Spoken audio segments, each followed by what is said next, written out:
আসসালামু আলাইকুম রহমতুল্লাহ। আলহামদুলিল্লাহ ওসলাতু ওসালামু আলা রসুলিল্লাহ ওয়া আলা আলিহি ওয়া আসহাবিহি আমাওয়ালাহ। ওসিয়ার উপরে আমরা প্রথম আলোচনা করেছিলাম। কি পয়েন্টগুলো জাস্ট বলবো যেগুলো আমরা বিস্তারিত আলোচনা করেছিলাম প্রথম পর্বে, ওসিয়ার প্রথম পর্বে। প্রথম হচ্ছে ওসিয়ার সংজ্ঞা। ওসিয়া হচ্ছে কোনো ব্যক্তি অন্য কাউকে কোনো কিছু সত্ত্বত্যাগ করে দান করা। সেটা হতে পারে কোনো বস্তু, অথবা হতে পারে কোনো ঋণ মওকুফ করে দেওয়া, অথবা হতে পারে কোনো কল্যাণ তাদের জন্য নির্ধারণ করা। যেমন আমাদের একটা বাড়ি আছে, এই বাড়ি থেকে সার্টেন কাইন্ড অফ পিপল তারা এই বেনিফিটটা নিতে পারবে। হ্যাঁ, এখানে এসে কেউ মুসাফিররা থাকতে পারবে, কিন্তু মালিক হতে পারবে না। তাহলে এটা হলো কি মানফা, আরবিতে বলা হয় মানফা। তাহলে হয় জিনিসের মালিক করে দেওয়া, অথবা কোনো কল্যাণ তাদের কাছে পৌঁছানো, অথবা কারো ঋণ মওকুফ করে দেওয়া। যেমন অমুক অমুকের ঋণ আমার মৃত্যুর পরে মওকুফ করে দিলাম, এরকম ইত্যাদি, এভাবে হতে পারে। সুতরাং এটা হলো আসলে এক ধরনের হেবা, অথবা তাবাররু বিল মাল। তাবাররু মানে ডোনেট করা, হেবা মানে দান করা, আর তাবাররু মানে ডোনেট করা। ডোনেট করা দান করার মধ্যে কি বেশকম আছে কোনো, নাকি একই জিনিস? প্রায় একই জিনিস আর কি, তাই না? ডোনেট করাটাকে কি বলে? যেমন আরবিতে আছে দুটো শব্দ, একটা হলো হেবা। হেবা মানে একদম দান করে দেওয়া, আর তাবাররু অনেকটা হলো স্বেচ্ছা সেবামূলক দান, অর্থাৎ স্বেচ্ছাপ্রণোদিত হয়ে কাউকে আমি দিয়ে দিলাম। কাছাকাছি আর কি, দুটো কাছাকাছি, দুটো শব্দ কাছাকাছি। আচ্ছা আচ্ছা, এখানে একটু পার্থক্য করছে। এটা যেহেতু আলোচনা করছি, এখানে আর আলোচনা করব না। এটা আল কোরআনের মধ্যে ওয়াসিয়ার কথা বলা হয়েছে অনেকবার। এর মধ্যে একটা হচ্ছে কুতিবা আলাইকুম ইযা হাদারা আহাদাকুমুল মাউত ইন তারাকা খায়রান আল ওয়াসিয়াতু লিল ওয়ালিদাইন ওয়াল আকরাবিন। তোমাদের উপর যখন তোমাদের কারো কাছে মৃত্যু উপস্থিত হয়, তখন তোমাদের উপর বাবা মা এবং আত্মীয় স্বজনের জন্য ওসিয়ত ফরজ করা হলো। ওসিয়ত ফরজ করা হলো, এটা মিরাসের আয়াতের আগে, বা এখানে ওসিয়তের কথা আলোচনা হয়েছে। আর আরেকটা সূরা নেসার মধ্যে কয়েকবারই এসেছে, মিন বা'দি ওসিয়াতিন ইউসি বিহা আও দাইন। এই যে মিরাজ বন্টনের কথা বলা হচ্ছে, ইউসিকুমুল্লাহু ফি আওলাদিকুম লিযযাকারি মিসলু হাযিল উনসায়াইন। এভাবে মিরাজ বর্ণনা করার পরে মানে বলা হচ্ছে মিন বা'দি ওসিয়াতিন ইউসি বিহা আও দাইন। ওসিয়া কার্যকর করার পরে, অথবা ঋণ পরিশোধ করার পরে। পরে কি মিরাজ বন্টন হবে। তাহলে মিরাজ বন্টনের আগে ঋণ শোধ করতে হবে এবং ওসিয়া কমপ্লিট করতে হবে। ঋণ শোধ করার পরে এবং ওসিয়া পরিপালন করার পরে যেটা থাকবে সেটা বন্টন হবে, এখানে আয়াতে সেটা বলছে। তাহলে ওসিয়ার কথা বলা হয়েছে। এছাড়াও আরও আরেকটা আয়াতে এসছে, ইয়া আইয়ুহাল্লাযীনা আমানু শাহাদাতু বাইনিকুম ইযা হাদারা আহাদাকুমুল মাউত হিনাল ওয়াসিয়্যাতি ইসনানি যাওয়া আদলি মিনকুম। হে ঈমানদার লোকেরা, যখন তোমাদের কারো মৃত্যু উপস্থিত হয়, ওয়াসিয়া করার সময় তোমাদের মধ্যে দুজন ন্যায়পরায়ণ ব্যক্তিকে তোমরা সাক্ষী করে নাও। তার মানে ওসিয়াতের সাক্ষী রাখার জন্য বলা হচ্ছে।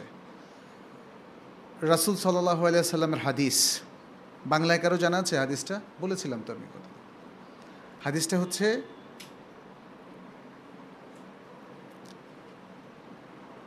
কোনো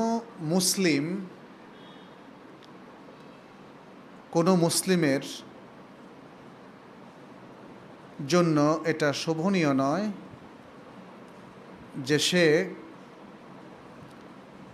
ওসিয়ত করে 2 রাত্র ব্যয় করবে অথচ সেটা লেখেনি।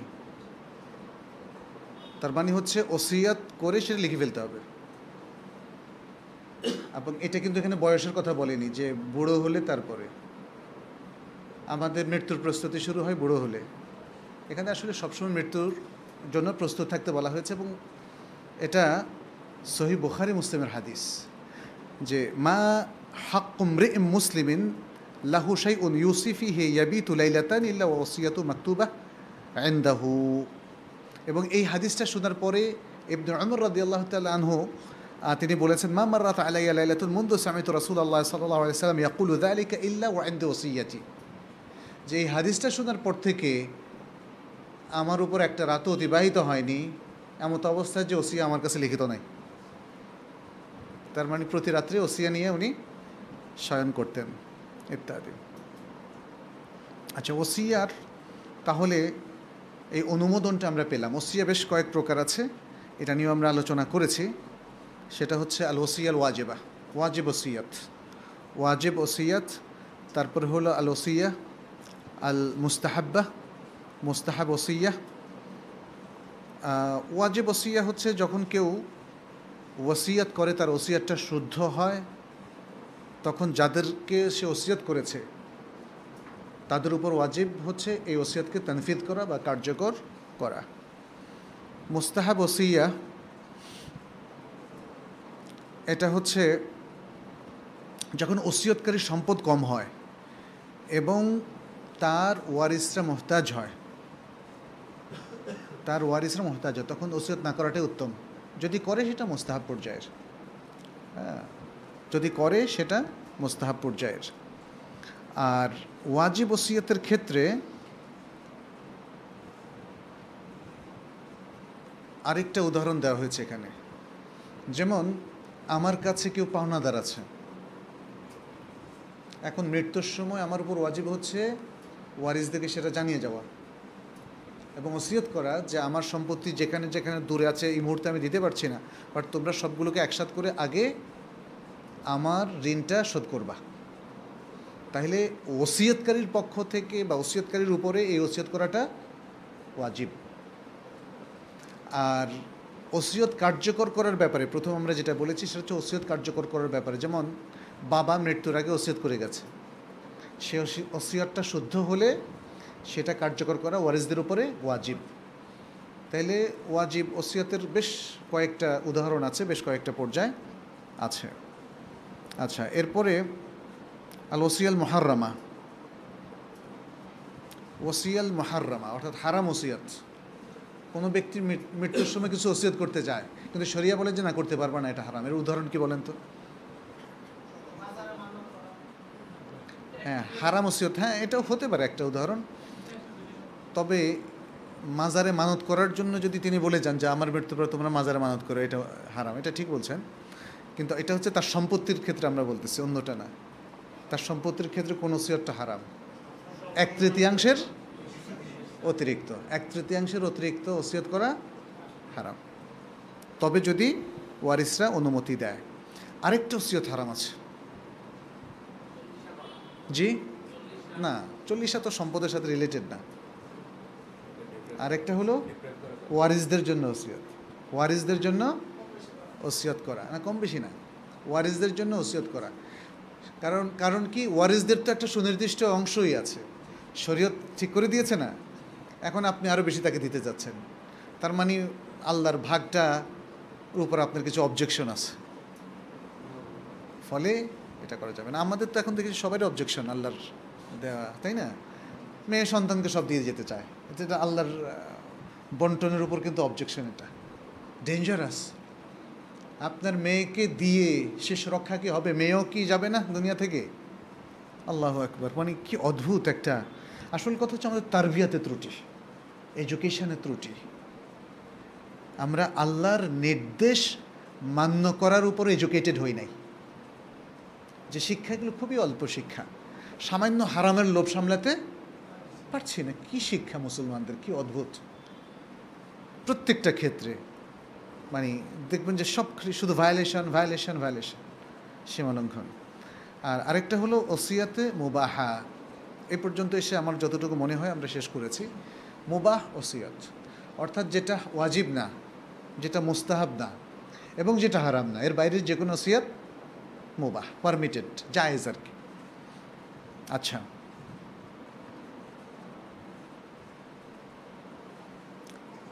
ওসিয়ত কার্যকর করা, এটার বিধানটা কি?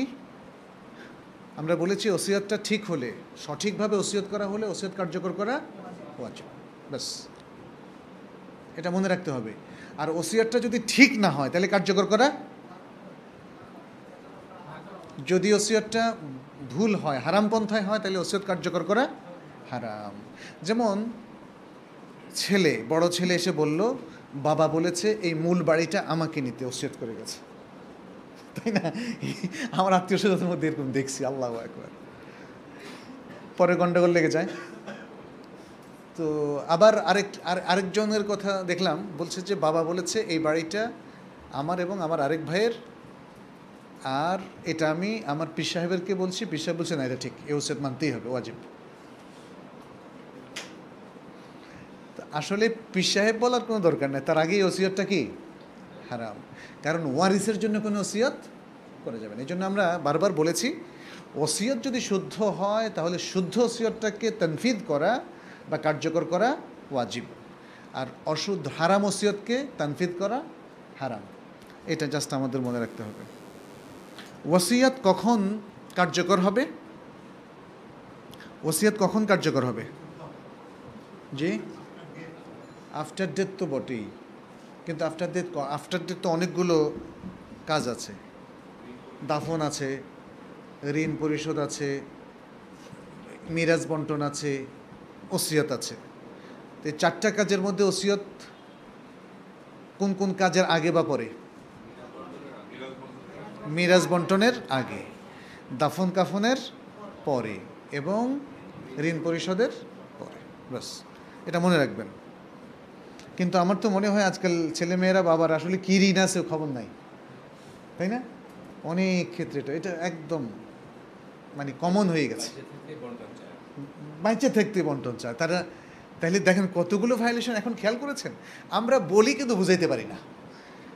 অনেক অভিভাবকরা বলে যে আমি বাইচে থাকতেই বন্টন করতে চাই, তো যখন বলি এটা শরীয়ত লঙ্ঘন, বলি যে একটা ভালো কাজ করতেছি, ঝগড়া বিবাদ হবে না, একটা বুঝাই শুনে দিতেছি, মিলজুল করে দিয়ে যাচ্ছি, তারপরে আপনারা বলেন যে এটা জায়েজ নাই। আপনি যখন ওসিয়তের বিষয়গুলো পড়বেন তখন আপনার কাছে ক্লিয়ার হবে, কারণ আপনার ঋণ কিন্তু বাবার ঋণ থেকে যাচ্ছে, তার আগে বন্টন হয়ে যাচ্ছে। বাবার দাফন কাফন তার আগে বন্টন হয়ে যাচ্ছে, ইত্যাদি অনেক অন্যের হক নষ্ট হচ্ছে। এবং আরও একটা ব্যাপার আছে, সেটা কি, মৃত্যুর আগে যদি কেউ বন্টন করে, অথচ যাকে উনি দান মানে মিরাজ বন্টন করে দিল সে বেটা যদি অথবা বেটি তার আগেই মৃত্যুবরণ করে, তাহলে কী পাবে?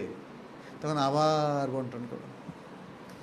শরিয়া আসলে এটা পছন্দ করেন, এটা একটা হসপস, জিওপ্রাডাইজ করা হচ্ছে সব কিছুকে।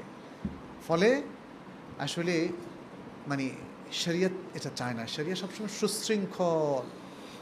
ঠিক যেমন আল্লাহর সৃষ্টিটা খুব সুশৃঙ্খল, দেখবেন সৃষ্টির একটা খুব চমৎকার বিধান আছে, নিয়ম আছে, সিস্টেম আছে, সেটা কখনো লঙ্ঘন হয় না। ঘটনা প্রবাহ হয়তো বৈচিত্র্যময়, বাট প্রত্যেক ঘটনা প্রবাহ একই সূত্রে গাথা। অতএব শরিয়াও চায়, মানে শরিয়া প্রণেতা চান, আল্লাহ চান যে তার শরিয়ার সমস্ত সিস্টেম দেখবেন যে আইনি দিক থেকেও একই সূত্রে গাঁথা। ওই সূত্রগুলো বুঝতে না পারলে আপনার গণ্ডগোল হয়ে যাবে। আপনার তখন মনে হবে মেয়েরা তালাক দিতে পারে না, কেমন ব্যাপার হইল, মেয়েরা কি মানুষ না? আপনার মনে হবে আহা একই বাবার সন্তান, মেয়েরে দেয় অর্ধেক, ছেলেরা দেয় ডবল, কি বৈষম্য না? আপনি শরিয়া সূত্র তো জানেননি, পড়েননি, বুঝেননি। এখন ডাক্তার যদি আমাদের সামনে সার্জারি করে, আমরা তো বলবো আহারে কি নির্দয়, কেটে ফেলতেছে সব, তাই না? তারপরে ছোট বাচ্চাকে যখন মুসলমানি করানো হয়, ইখতেতান, বাচ্চার কান্না কি ডাক্তারকে থামাইতে পারে? আমি আসলে এতটুকুই বোকা। আমরা আল্লাহর বিভিন্ন হুকুমের উপর অবজেকশন দিচ্ছি অনেকটা ওই বোকা লোকটার মতো, যে ডাক্তারকে ব্লেম করে অপারেশনের সময়, বা ভালো ভালো যারা ওয়েল উইশার, যারা জীবনের প্রয়োজনে সিস্টেমের পার্ট হিসাবে এই কাজগুলো করছে, বাট সিস্টেমটা আমার জানা না থাকার কারণে আমি প্রশ্ন তুলছি। আজকে আল্লাহর বিধানের উপর প্রশ্নগুলো এভাবেই তোলা হচ্ছে। এটা কিচ্ছু বোঝে না আল্লাহর সিস্টেম। মেয়েদের অধিকার, নিজের মন মতো করে মেয়েদের অধিকার প্রশ্ন করে আল্লাহর উপর। প্রত্যেকটা জিনিসের ক্ষেত্রে খুবই উল্টাপাল্টা চিন্তা, আর সেগুলো খাটাচ্ছে আল্লাহর বিধানের উপর, কোরআনের উপর এবং হাদিসের উপরে। অতএব আমি যদি আসলে আল্লাহর বিধানটাকে ভালো করে বুঝতে চাই, জানতে চাই, তাহলে আল্লাহর বিধানটাকে আমাদের আবিষ্কার করতে হবে, বুঝতে হবে। তাহলে দেখবেন যে সমস্ত সিস্টেম একই সূত্রে গাঁথা। মিরাসের সিস্টেম, জাস্ট একটা ছোট্ট উদাহরণ দিই। যেমন পুরুষদের মধ্যে আসাবা সিস্টেম করা হয়েছে, আসাবা। আমরা এরপরে কি খুব সংক্ষেপে মিরাসের উপর কি চালু করতে পারি আলোচনা? কারণ এটা তো একটা খুব গুরুত্বপূর্ণ, মানুষ মিরাসই বুঝে না, অথচ প্রত্যেকটা ব্যক্তির প্রায় প্রতি বছরই মিরাসের কোনো না কোনো হিসাব লাগে, হয় তার খালুর লাগে, নয় খালার লাগে, নয় বাবার লাগে বা মায়ের লাগে, অথবা কোনো না কোনো আত্মীয় স্বজনের, কিন্তু দেখা যাচ্ছে তারা জানে না। এই জন্য সেই আলোচনাটা আমরা করতে পারি এখানে। যেমন আসাবার মধ্যে একটা ধারাক্রম, আউলা দাকার, মানে হাদিসের ভাষায়, অর্থাৎ পুরুষের মধ্যে প্রায়োরিটিতে কে আগে পাবে, তারপরে কে পাবে। যেমন ইনি থাকলে উনি আর পাবেন না, যেমন সন্তান থাকলে সন্তানের সন্তান আর পাবে না, চাচা থাকলে চাচার সন্তান আর পাবে না। এই যে একটা তারতিব করা হলো, এই তারতিবটা খুব ইম্পর্ট্যান্ট একটা তারতিব। এই তারতিব দিয়ে মিরাসের প্রায়োরিটি লিস্ট করা হয়েছে এবং কে থাকলে কে পাবে আর কে পাবে না সেই লিস্টটা করা হয়েছে। খুবই বৈজ্ঞানিক, কিন্তু যখনই আপনি মিরাসের অধ্যায়গুলো পড়বেন তখন বুঝতে পারবেন যে খুবই বৈজ্ঞানিক। এটার সাথে আরেকটা জিনিসকে চমৎকার লিঙ্ক করা হয়েছে, সেটা হচ্ছে যদি কোনো ড্রাইভার অ্যাক্সিডেন্ট করে একজন লোক মেরে ফেললো, এটাকে হত্যা বলা হয়। কিন্তু কি ধরনের হত্যা বলেন তো? না, কতলে খাতা, ভুলক্রমে হত্যা। একমাত্র যদি সাক্ষী সাবুদে প্রমাণিত হয় যে সে তার মোটিভই ছিল এবং কাউকে চাপা দেওয়া, তাহলে সেটা আলাদা। কিন্তু সাধারণত রাস্তায় চলার ক্ষেত্রে যত ভয়াবহ অ্যাক্সিডেন্টই হোক না কেন, যতজনই মারা যাক না কেন, এটাকে বলা হয় কাতলে খাতা, ভুলক্রমে হত্যা। ভুলক্রমে হত্যার বিচার কিন্তু মানুষ হাতে তুলে নিতে পারে না, আমাদের দেশে হাতে তুলে না, এই জন্য ড্রাইভাররা পালায়। সামাজিক একটা বিপর্যয় দেখা দিয়েছে আমাদের, কারণ এখানে সবাই আইন নিজের হাতে তুলে নেয়। এই জন্য আমরা বারবার বলেছি, আল্লাহ যদি সহ্য করতে পারেন, আমরা কেন সহ্য করব না? কোনো আইন নিজের হাতে তুলে নেওয়া যাবে না, মানে একজন সাধারণ নাগরিক হিসাবে কোনো আইন নিজের হাতে তুলে নেওয়া যাবে না। রাস্তায় একজন খুব খারাপ কাজ করতেছে, আপনার বিচার করার জন্য অথরাইজড পারসন না, এটা মনে রাখতে হবে। যাই হোক, এখানে কাতলে খাতার জন্য দিয়াত লাজেম আসে, দিয়াত, যেটাকে ব্লাড মানি বলা হয়, রক্তপণ, বাংলায় বলে রক্তপণ। এইটা হলো 100 উট। 100 উটের দাম কত? এখন অনেক দাম হবে। আগে ছিল 1 লক্ষ রিয়াল, এখন 1 লক্ষ রিয়ালে মানে 100 উট পাওয়া যাবে না। 1000 টাকায় কি একটা উট পাওয়া যাবে? মনে হয় না। তাহলে কয়েক লাখ রিয়াল হতে পারে। ছাগলি 500+, ইয়াস। তাহলে এই দিয়াতটা তো একক ব্যক্তি, ড্রাইভার দিবে কোত্থেকে? ইসলামী শরীয়ত বলেছে আকেলা দিবে, আকেলা। আর দিয়াতু আলাল আকেলা। আকেলা কারা? যারা ওই আসাবা হিসাবে প্রায়োরিটি লিস্টে আছে, ইনি থাকলে ইনি থাকলে ইনি, সেই প্রায়োরিটি লিস্ট ধরে ধার্য হবে ব্যক্তিদের উপরে, ফি ধার্য হবে। যিনি সবচেয়ে বেশি কাছে তিনি সবচেয়ে বেশি দিবেন, কারণ তিনি ওয়ারিস হিসাবে সবার আগে পাবেন এবং সবচেয়ে বেশি পাবেন। যেমন বাবা, যেমন সন্তান, আকেলার মধ্যে কিন্তু এদের উপর বেশি দায়িত্ব আসে। আর এখন আমাদের ভাইয়েরা মনে করে আমার একমাত্র মেয়ে, আমার ভাই, মেয়ের অর্ধেক একমাত্র মেয়ে, তাহলে মেয়ে পাবে কতটুকু? অর্ধেক, বাকি অংশটা তো ভাই পেয়ে যাবে। ভাইয়ের প্রতি দেখছেন আমাদের কোনো মায়া দয়া নাই, কিন্তু ভাইকে আমরা ভাই মনে করছি না। কারণ আমার যত আক্ষেপ যে ভাই কেন পাবে মেয়ে। আবার ছেলে মেয়ে হইলে আবার মেয়েকে কিন্তু ঠকানোর প্রবণতা আমাদের মধ্যে আছে, বাবাদের মধ্যে। মেয়ে তো পরের বাড়িতে যাবে, এটা গ্রামে গঞ্জে বেশি, শহরে হয়তো কম। এই যে বৈষম্যগুলো সৃষ্টি করেছি আমরা শরিয়াকেও বুঝি নাই, শরিয়ার যে সুন্দর মানে decoration, A set of system, কিচ্ছু বুঝি নাই। কিচ্ছু না বুঝে নিজের মন মতো বুঝে প্রশ্ন তুলতেছি। অতএব এটা থেকে আমাদের বেরিয়ে আসতে হবে। আচ্ছা, এখানে আরেকটা বিষয়, এবার আমরা আবার ওসিয়তে ঢুকে যাই।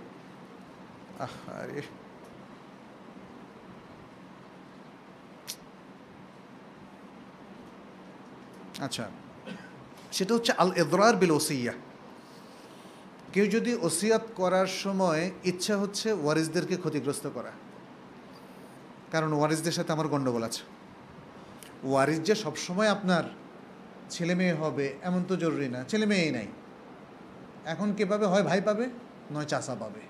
তো চাচা আর ভাইয়ের লাগের তো সম্পর্ক ভালো না। আমি চাচ্ছি কি দিব না এদেরকে, এরা আমাকে অনেক ভোগাইছে, দিব না। তাহলে কী করবো? ওসিয়ত করে দেব। তাহলে এই ওসিয়তের হুকুম কি? এই ওসিয়তের হুকুম হচ্ছে এই ওসিয়তটা হবে না। বিশেষ করে এই ওসিয়তটা হতে পারে মৃত্যুকালীন সময়। মৃত্যু উপস্থিত হলো, হঠাৎ করে একটা ওসিয়ত বানালাম, কেউ জানলো না, লিখে গেলাম, বাস, তখন গণ্ডগোল লাগে। তো এই ওসিয়তটা আসলে কার্যকর হবে না। এই ওসিয়তটা কার্যকর হবে না যে ওয়ারিসকে ক্ষতিগ্রস্ত করার জন্য 1/3 বেশি ওসিয়ত করলাম, অথবা ওসিয়ত করলাম যে আমি যারা পাবে বলে আমি এখন মনে করছি তাদেরকে দেব না, এই জন্য এমন এক জায়গায় সবটা ওসিয়ত করে দিলাম। অথবা ওসিয়ত করলাম মানে ওয়ারিসদেরকে বঞ্চিত করার জন্যে কোনো পশুর জন্য ওসিয়ত করলাম। এটা আছে না? ইউরোপ আমেরিকাতে আছে, কুকুরের জন্য ওসিয়ত করে যায়। তো এটা হবে না। আচ্ছা, ওসিয়তের 4টা রোকন, পিলার্স অফ ওসিয়া। কয়টা? 4টা। একটা হলো মুসি, যিনি ওসিয়ত করবেন, ওসিয়তকারী ব্যক্তি। আরেকটা হলো মুসা লাহু, যার জন্য ওসিয়ত করা হবে, অর্থাৎ যে ব্যক্তির জন্য বা যে প্রতিষ্ঠানের জন্য, যেই জিনিসের জন্য ওসিয়ত করা হবে। যেমন মসজিদের জন্য তো ওসিয়ত করতে পারি যে আমার মৃত্যুর পরে মসজিদের সাউন্ড সিস্টেমটা আমার সম্পত্তি থেকে করে দেওয়া হবে 5 লাখ টাকার, ফর এক্সাম্পল। তাহলে মুসা লাহু তো ব্যক্তি নাও হতে পারে, যার জন্য, যে ব্যক্তির জন্য বা যে প্রতিষ্ঠানের জন্য ওসিয়ত করা হয়। আরেকটা হচ্ছে মুসাবিহি। মুসাবিহি হচ্ছে যে জিনিসের ওসিয়ত করা হয়, কি? যেমন 5 লাখ টাকার ওসিয়ত, বা 1 খণ্ড জমির ওসিয়ত, বা গাড়িটা, কারো গাড়ি আছে, গাড়িটা অমুক একটা দাওয়া সেন্টারে দিয়ে দেওয়া হবে। তাহলে মুসাবিহি কি? বস্তু, যে বস্তুর ওসিয়ত করা হয়। আর চতুর্থ হলো মুসা ইলাই, যার কাছে ওসিয়ত করা হয়, অর্থাৎ যিনি ওসিয়তের জিনিসটা সংরক্ষণ করেন, যিনি ওসিয়তটা শুনেন, তিনি হলেন মুসা ইলাই। তাইলে মুসি, মুসালাহু, মুসাবিহি, মুসা ইলাই, 4 জন। প্রত্যেকের জন্য কিছু শর্ত আছে, আমরা একটু সংক্ষেপে বলে যাই। প্রত্যেকের জন্য আল মুসি, আবার বাংলায় মুসি মনে করেন না, তো মুশকিল। মুসি ওসিয়া থেকে, অর্থাৎ সাহেবুল ওয়াসিয়া, সাহেবুল ওসিয়া, যিনি ওসিয়াত করবেন। প্রথম শর্ত হচ্ছে তিনি ডোনেট করার যোগ্য ব্যক্তি হতে হবে, তাবাররু করার যোগ্য ব্যক্তি হতে হবে। তিনি যদি তাবাররু করার যোগ্য না হন, যেমন অটিস্টিক ব্যক্তি হলো, অটিস্টিক মানসিক প্রতিবন্ধী, তাহলে তার ওসিয়ত হবে না। এরকম আরও অনেক সমস্যা থাকতে পারে। অথবা অটিস্টিক নয়, তবে সাফি, কিছু বুঝে না। কি একজন বলছে এই তুমি সব সম্পত্তি ওসিয়ত করে দাও, জান্নাত পেয়ে যাবা। এমন বলতেছে আমি সব সম্পত্তি ওসিয়ত করে দেবো, বুঝে না। তার যে সন্তানের কি হবে সেটাও বুঝে না। তাহলে এই ধরনের ব্যক্তিদের সাফি, বেহুশ ব্যক্তি অথবা অটিস্টিক ব্যক্তি, এদের ওসিয়ত হবে না। তাইলে এগুলো থেকে মুক্ত, সুস্থ মানসিকতা সম্পন্ন ব্যক্তি হতে হবে। দ্বিতীয় হচ্ছে মৃত্যুসজ্জায় ওসিয়ত হবে না। মৃত্যুসজ্জায় ওসিয়ত হবে না। তিনি এতদিন পর্যন্ত ওসিয়ত করেন নাই, এখন যখন হঠাৎ দেখলেন যে আরে চোখে মুখে মৃত্যু দেখা যাচ্ছে, তখন তিনি দ্রুত ওসিয়ত করতে চাচ্ছেন, তখন ওসিয়ত কার্যকর হবে না, কারণ এটা অস্বাভাবিক অবস্থা। এই সময় তিনি উল্টাপাল্টা কাজ করবেন। ওসিয়ত করতে হবে তাকে স্বাভাবিক সেন্সের অবস্থায়। তৃতীয় হচ্ছে তিনি এমন ঋণী থাকতে পারবেন না, যেমন তার আছে সম্পত্তি সব কিছু মিলাইয়া, বাড়ি গাড়ি সব কিছু মিলাইয়া 50 লাখ টাকা সম্পত্তি, ফর এক্সাম্পল। ঋণ আছে 50 লাখ বা 51 লাখ, তার জন্য ওসিয়ত করা যাবে না, কারণ ঋণ তার সমস্ত সম্পত্তিকে খেয়ে ফেলেছে। এখন তার আশু কর্তব্য হচ্ছে ঋণ পরিশোধ করা, ওসিয়ত করা নয়। এই জন্য তার ওসিয়ত কার্যকর হবে না। তাহলে তৃতীয় শর্ত হলো এত বেশি ঋণ না থাকা, যে ঋণটা তার সমস্ত সম্পত্তিকে খেয়ে ফেলেছে বা আক্রান্ত করেছে। চতুর্থ হচ্ছে তিনি, এটাকে হাজল বলা হয়, অর্থাৎ তামাশার ছলে ওসিয়ত করবেন না, অথবা কেউ বাধ্য করছে, ভয় দেখিয়ে বাধ্য করছে যে আমাদের চ্যারিটি ফান্ড টাকা দাও, নাহলে কিন্তু খবর আছে, তাহলে এভাবে হবে না। অথবা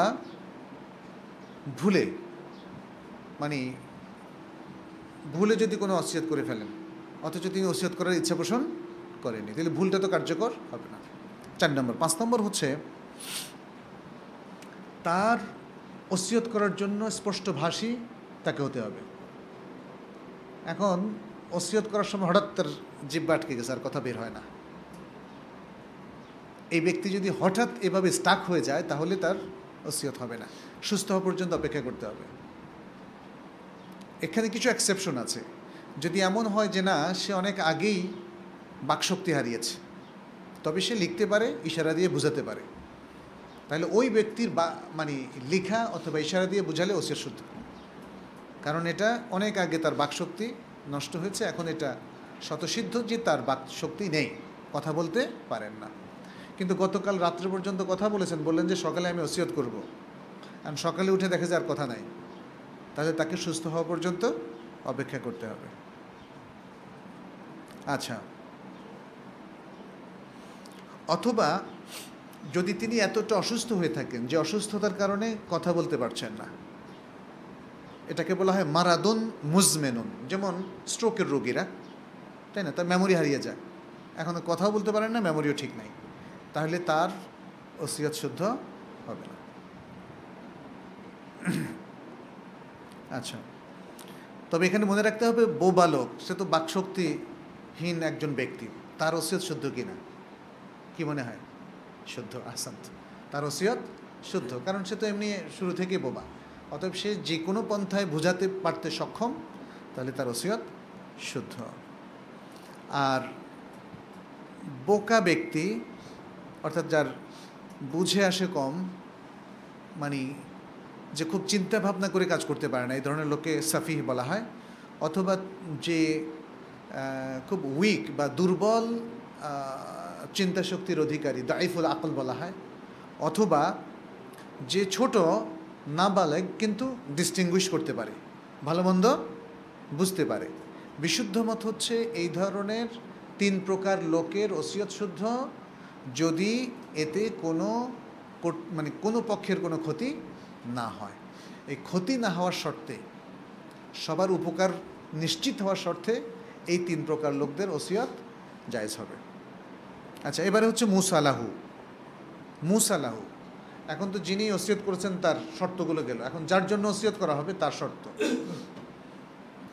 প্রথম শর্ত হচ্ছে, এটা কিন্তু আলোচনা হয়ে গেছে, প্রথম শর্ত আপনারা ইচ্ছা করলে, বুদ্ধি খরচ করলে, ঘুম একটু তাড়িয়ে ফেললে তাহলে মনে আসবে। জি, ওয়ারিস হওয়া যাবে না। আহসান্ত, যার জন্য আমরা ওসিয়ত করব তিনি ওয়ারিস হতে পারবেন না, প্রথম শর্ত। এভাবে একটু মনে রাখবেন, তাহলে একটু আমাদেরও শক্তি ফিল হয় আর কি। আচ্ছা, এটার অনেকগুলো হাদিস আছে, যেমন রাসূল সাল্লাল্লাহু আলাইহি ওয়াসাল্লাম বলেছেন, ইন্নাল্লাহা আতা কুল্লি হাক্কিন হাক্কা ফালা ওসিয়াতা লিওয়ারিস। আল্লাহ প্রত্যেক হকদারকে এখন হক দিয়ে দিয়েছেন, অধিকার দিয়েছেন, এখন আর কোনো ওয়ারিসের জন্য ওসিয়ত চলবে না। আচ্ছা, দ্বিতীয় শর্ত, যার জন্য ওসিয়ত করা হবে তাকে নির্ধারণ করতে হবে যে আমি ওনার জন্য করলাম, উনিকে এটা তো বলতে পারি না, এরকম অচেনা ওনার জন্য ওসিয়তটা শুদ্ধ হবে না, নির্ধারণ করতে হবে। নিদেন পক্ষে যদি ব্যক্তি হিসাবে একদম নির্ধারণ করা নাও যায়, তা শ্রেণীকে নির্ধারণ করতে পারে। যেমন আমার এই বাড়িটা গরিব মানুষের জন্যে, এখন সে গরিব হতে পারে সলিমউদ্দিন, কলিমউদ্দিন বা যে কেউ, তাহলে সেখানে ব্যক্তি নির্ধারণ হওয়া শর্ত নয়। আর যদি ব্যক্তিকে উদ্দেশ্য করি, তখন ব্যক্তির নাম নির্ধারণ করে বলতে হবে যে সে কে, ফুলান ইবনু ফুলান, অমুকের পুত্র অমুক, এভাবে বলতে হবে। তাহলে দ্বিতীয় শর্ত হচ্ছে সুনির্দিষ্ট হতে হবে, অথবা অনির্দিষ্ট হলে শ্রেণীকে নির্দিষ্ট করতে হবে। তৃতীয় হচ্ছে যার জন্য আপনি ওসিয়ত করবেন সে ওই সম্পত্তির মালিক হওয়ার মতো যোগ্যতা রাখবে, ওই সম্পত্তির মালিক হওয়ার জন্য। বিশেষ করে এটা ব্যক্তির ক্ষেত্রে যদি বলা হয় যে অমুককে আমি দেব, এবং সে মালিক হওয়ার মতো যোগ্যতা রাখতে হবে। এখন যদি কেউ বলে না আমি জিন জাতির জন্য ওসিয়ত করলাম, অথবা আমাদের গরুর জন্য ওসিয়ত করলাম, কিংবা পাহারাদার কুকুরটার জন্য ওসিয়ত করলাম, তাহলে এই ওসিয়ত হবে না, কারণ এই শ্রেণীগুলো ওসিয়তের যোগ্যতা রাখে না। কিন্তু পৃথিবীর উন্নত রাষ্ট্রে দেখা যায় যে তাদের উন্নত মস্তিষ্কে আবার রাখে, তাই না? তারা কুকুরের জন্য নাকি অনেক বিশাল বড় ওসিয়ত করে। চতুর্থ হচ্ছে, যার জন্য ওসিয়ত করবেন সেই ব্যক্তি জীবিত থাকতে হবে। মৃত লোকের জন্য ওসিয়ত করা যাবে না যে আমি আমার মৃত চাচার জন্য এই ঘরটা দিয়ে গেলাম, এটা হবে না। মানে এটা যদি কেউ মনে করে যে না, মৃত চাচার জন্য দেওয়া মানে তার সন্তানের জন্য দেওয়া, না, তাহলে তার জীবিত সন্তানদের জন্য দেন। মৃত কারোর জন্য ওসিয়ত কার্যকর হবে না। তাহলে 4টে গেল না? 5টা হলো, ওসিয়ত যার জন্য করা হচ্ছে সেই ব্যক্তি ওসিয়তকারীর হত্যাকারী হতে পারবে না। যেমন আমি আমার দূর সম্পর্কের এক মামার জন্য ওসিয়ত করলাম, কি যদি আমার অনেক সম্পত্তি থেকে থাকে, হয়তো ওনার জন্য 1 কোটি টাকা ওসিয়ত করে গেলাম।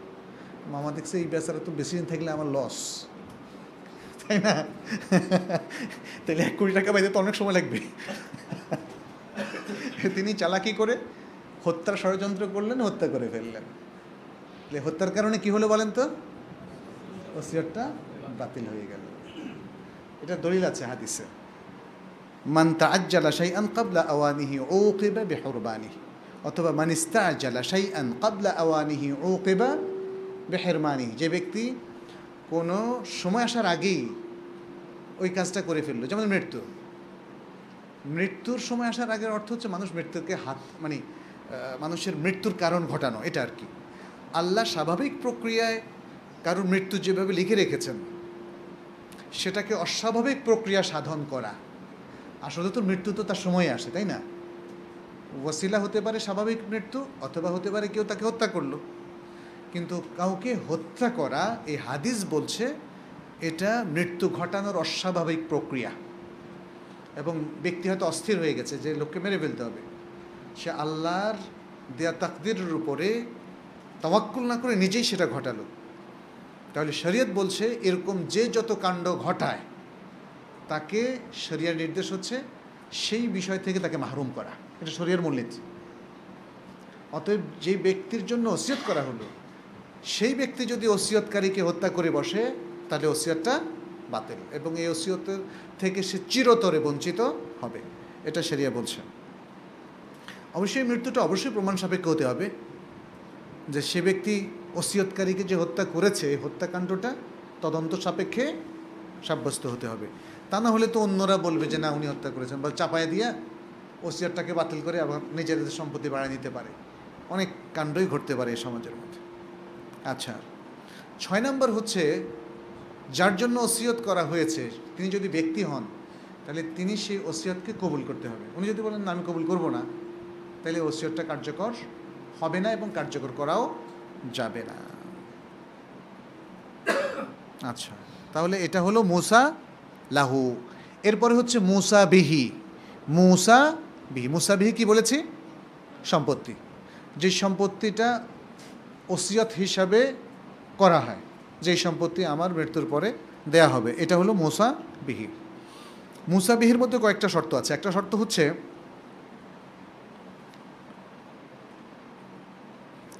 এই ওসিয়তটা হবে কিসের পরে? ওসিয়তকারীর মৃত্যুর পরে। যদি এটা ওসিয়তকারীর মৃত্যুর আগে হয় তাহলে কি হবে? এটা হেবা হবে। সে যেটা দান করেছে এটা হলো হেবা। হেবাটা কিন্তু জায়েজ। হেবাটাকে আপনার এটা বলা যাবে না যে চাতুরতা। এখন কোনো ব্যক্তি সন্তানদেরকে কিন্তু হেবা করতে পারে, পারে, কিন্তু সেক্ষেত্রে সব সন্তানদেরকে সমান দিতে হবে, সব সন্তানদেরকে সমান দিতে হবে। যারা মেয়েকে সম্পত্তি দিতে চান একটা অংশ তাকে সলভেন্ট করার জন্যে, তারা মেয়েকে কিন্তু বেশ কিছু একটা অংশ হেবা করে দিতে পারেন। কিন্তু হেবা করলে মেয়ের জামাই সহ যদি আপনাকে বের করে দেয়, সেটাও সম্ভাবনা আছে, এবং সেটা অবশ্যই অশোভনীয়, অসঙ্গত, বেয়াদবি, কোনো সন্দেহ নাই। বাট তার সম্পত্তি থেকে সে বের করে দিলে সেটার অধিকার তার আছে। এই জন্য আমরা সবাইকে বলি শরিয়ার সিস্টেমটা মেনে নেন। হেবা করার দরকার কি? নিজেকে গরিব বানায় ফেলাইলেন।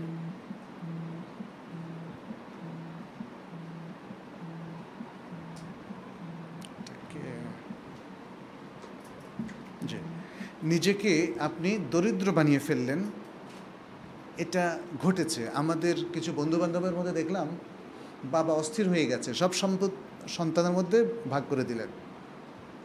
তো বেশ কিছুদিন ভালো ছিলেন, সবাই শিক্ষিত, কিন্তু অবাক কাণ্ড, এটা প্র্যাকটিসই কম। আমি বিশিষ্ট একজনের কাছে শুনলাম যে তার যে দুই ভাই, বাবা তাদেরকে মেইন বাড়িটা দিয়েছেন, সে দুই ভাই কায়দা করে বাবাকে ওই বাড়ি থেকে বের করে দিয়েছে। এটা হচ্ছে আল্লাহর শাস্তি। আসলে ওদের মূল্যবোধের অবক্ষয়, কোনো সন্দেহ নাই। বাবার বাড়ি থেকে বাবাকে বের করা, কিন্তু সাহস পেল কিভাবে? সাহস পেল কারণ বাবা শরীয়তের সীমারেখা লঙ্ঘন করে আগেই বন্টন করে দিয়েছেন। এরপরেও কথা হচ্ছে যে আপনি আর বাকি কিছু রাখছেন কিনা। হেবা আপনি জীবদ্দশায় কিছু করতেই পারেন, স্ত্রীকে হেবা করতে পারেন, যদিও আপনার মৃত্যু করে স্ত্রীও ওয়ারিস আছে না। স্ত্রীকে অনেকে কত কিছু দেয়, আবার সন্তানদেরকেও দেয়। দেওয়াটা একদম নিষিদ্ধ নয়, কিন্তু কি পরিমাণ দিবেন? আপনার সম্পত্তির সিংহভাগ দিয়ে দিলেন, পরে আসল ওয়ারিসরা কিছুই পেল না, এটা তো হতে পারে না। যাই হোক, তাহলে মৃত্যুর পরে হলে সেটা ওসিয়া, মৃত্যুর আগে হলে হেবা অথবা তাবাররু এটা বলা যায়। দ্বিতীয় হচ্ছে ওয়াসিয়াটা মালিকানা অর্জন করার উপযোগী হতে হবে। ওয়াসিয়াটা মালিকানা অর্জন করার উপযোগী হতে হবে। যেমন তিনি এমন কিছু ওসিয়া করলেন, তার মৃত্যুর আগে ওটা শেষ। একটা ব্যবসার প্রতিষ্ঠান ওসিয়াত করলেন, মৃত্যুর আগেই ওটা স্টপ হয়ে গেল, বন্ধ হয়ে গেল, তাহলে এই ওসিয়াতটা আসলে হবে না। কিংবা অন্য এমন জিনিস যেটা আসলে কার্যকর করা ওসিয়ত সম্ভবই না, এগুলো হচ্ছে মালিকানা অর্জনের কোনো সুযোগ না থাকা। তৃতীয় হচ্ছে ওটা মুবাহ হতে হবে, হারাম হলে হবে না। যেমন বলল যে মদের বার আছে একটা, ওটা তিনি ওসিয়ত করলেন, ওখানের ইনকাম দিয়ে এতিমখানা চলবে, তো এই ওসিয়তটা হবে না, এই ওসিয়তটা হারাম। কারণ এখানে যে জিনিসের ওসিয়ত করা হয়েছে সেই জিনিসটাই হারাম। আচ্ছা, এগুলো তাহলে তিনটা শর্ত। চতুর্থ বিষয় কি বলেছি? আল মুসা ইলাইহ।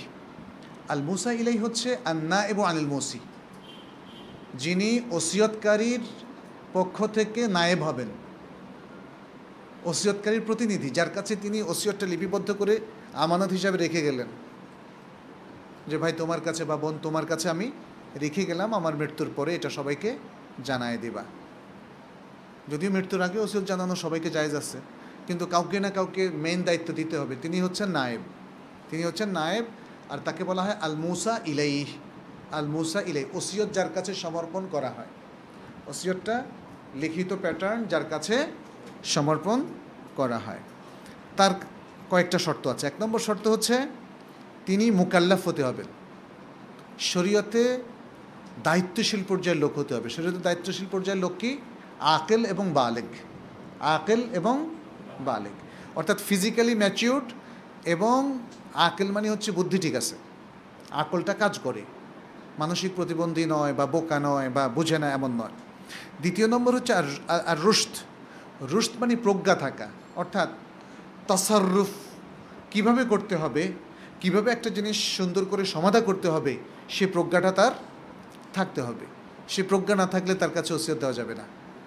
কারণ যেমন আমাদের সমাজে দেখবেন যে অনেক কিছুতে নমিনি নির্ধারণ করা হয়, এখন আমাদের নমিনিরা মনে করে তো আমি মালিক। আমি কেন যদি এটা মনে করি বুঝি না, এটা মুসলমান তো কেমনি এটা মনে করে? আমাদের আইন কি সেটাই বলে? আমাদের আইন মানে যেটা বলে সেটাকে একদম কন্ডেম করতে পারেন না। কারণ আমি যখন ব্যাংকে আমার একটা অ্যাকাউন্টের নমিনি করলাম, তার মানে হচ্ছে ব্যাংক আমার পাওনাগুলো ওনাকে বুঝাই দিবে যে তুমি এগুলো ওনার পাওনা নাও। এটা তো মালিকানা না। এটা কি মালিকানা? নমিনি মালিক হতে পারে না, মালিক হবে শরিয়ার বিধান অনুযায়ী। কিন্তু আমি দেখলাম প্রায় 90%-এরও বেশি লোক মনে করে নমিনি করা মানে মালিক করা। বুঝতে পেরেছেন? সুতরাং এখানে মুসা ইলাই তার হসন তাসাররুফের ক্ষমতা থাকতে হবে। সে যদি মনে করে ওসিয়ত আমার কাছে দিছে মানে আমি তো মালিক, আমি এখন ওসিয়ত বন্টনকারী এবং আমি যেভাবে বলবো সেভাবেই হবে, এটা এটা ভুল কথা, এটা ভুল কথা, এটা হবে না। 3 নম্বর হচ্ছে মুসলিম হওয়া। অতএব কোনো খ্রিস্টান অথবা হিন্দুকে যদি আপনি ওসিয়ত করে তার কাছে রাখেন তাহলে সেই ওসিয়তটা গ্রহণযোগ্য হবে না। 4 নম্বর হচ্ছে আদালত। যার কাছে আপনি ওসিয়ত সমর্পণ করবেন তিনি আদেল ব্যক্তি হতে হবে, ন্যায়পরায়ণ ব্যক্তি হতে হবে। ফাসেক, কথায় কথায় যে মিথ্যাচার করে, যে মানুষের সম্পদ লুণ্ঠন করে, পাপ করে, তাহলে তার কাছে ওসিয়ত রাখা যাবে না, ওসিয়ত গচ্ছিত রাখা যাবে না। আচ্ছা, এই হলো মোটামুটি 4টা শর্ত। এরপর আমরা আরেকটা আলোচনায় যাই। আচ্ছা, এখানে ওসিয়ত যার কাছে থাকবে তার ব্যাপারে আরও কয়েকটা তাম্বিহ, সতর্কীকরণ আছে। একটা হচ্ছে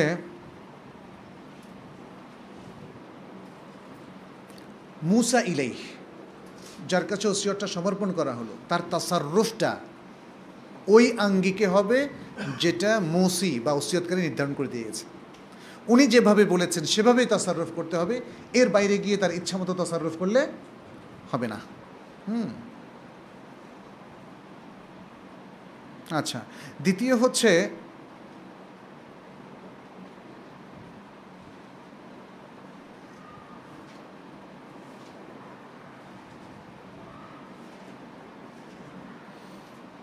মুসা ইলাইহ এর কাছে যে ওসিয়ত সমর্পণ করা হলো এটার একটা জরুরত থাকতে হবে, মানে এটার একটা গ্রাউন্ড থাকতে হবে।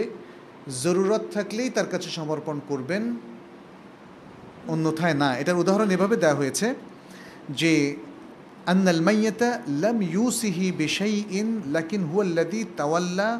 ও আচ্ছা, এখানে বিষয়টা হচ্ছে মুসা ইলাইহির তাসাররুফের কথা।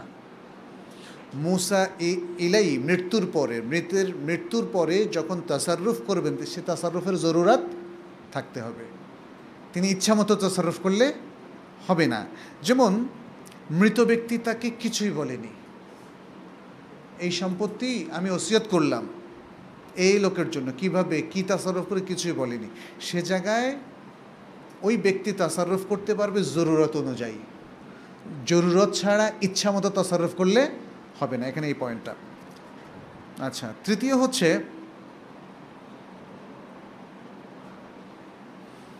এই ব্যক্তি নিজেকে নিজে পদচ্যুত করতে পারবে না, যে দূর আমি এই ভেজালের মধ্যে যাব না, আমি ওসিয়ত বন্টন করতে পারবো না, আমি নিজেকে পদচ্যুত করলাম, মানে ভেজাল থেকে বাঁচার জন্য আর কি।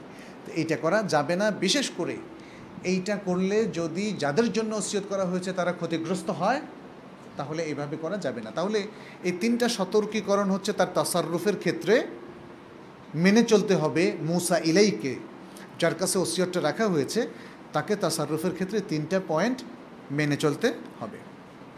আচ্ছা, এরপরে আরও অন্যান্য ছোটোখাটো বিষয় আমরা একটু স্কিপ করে যাব।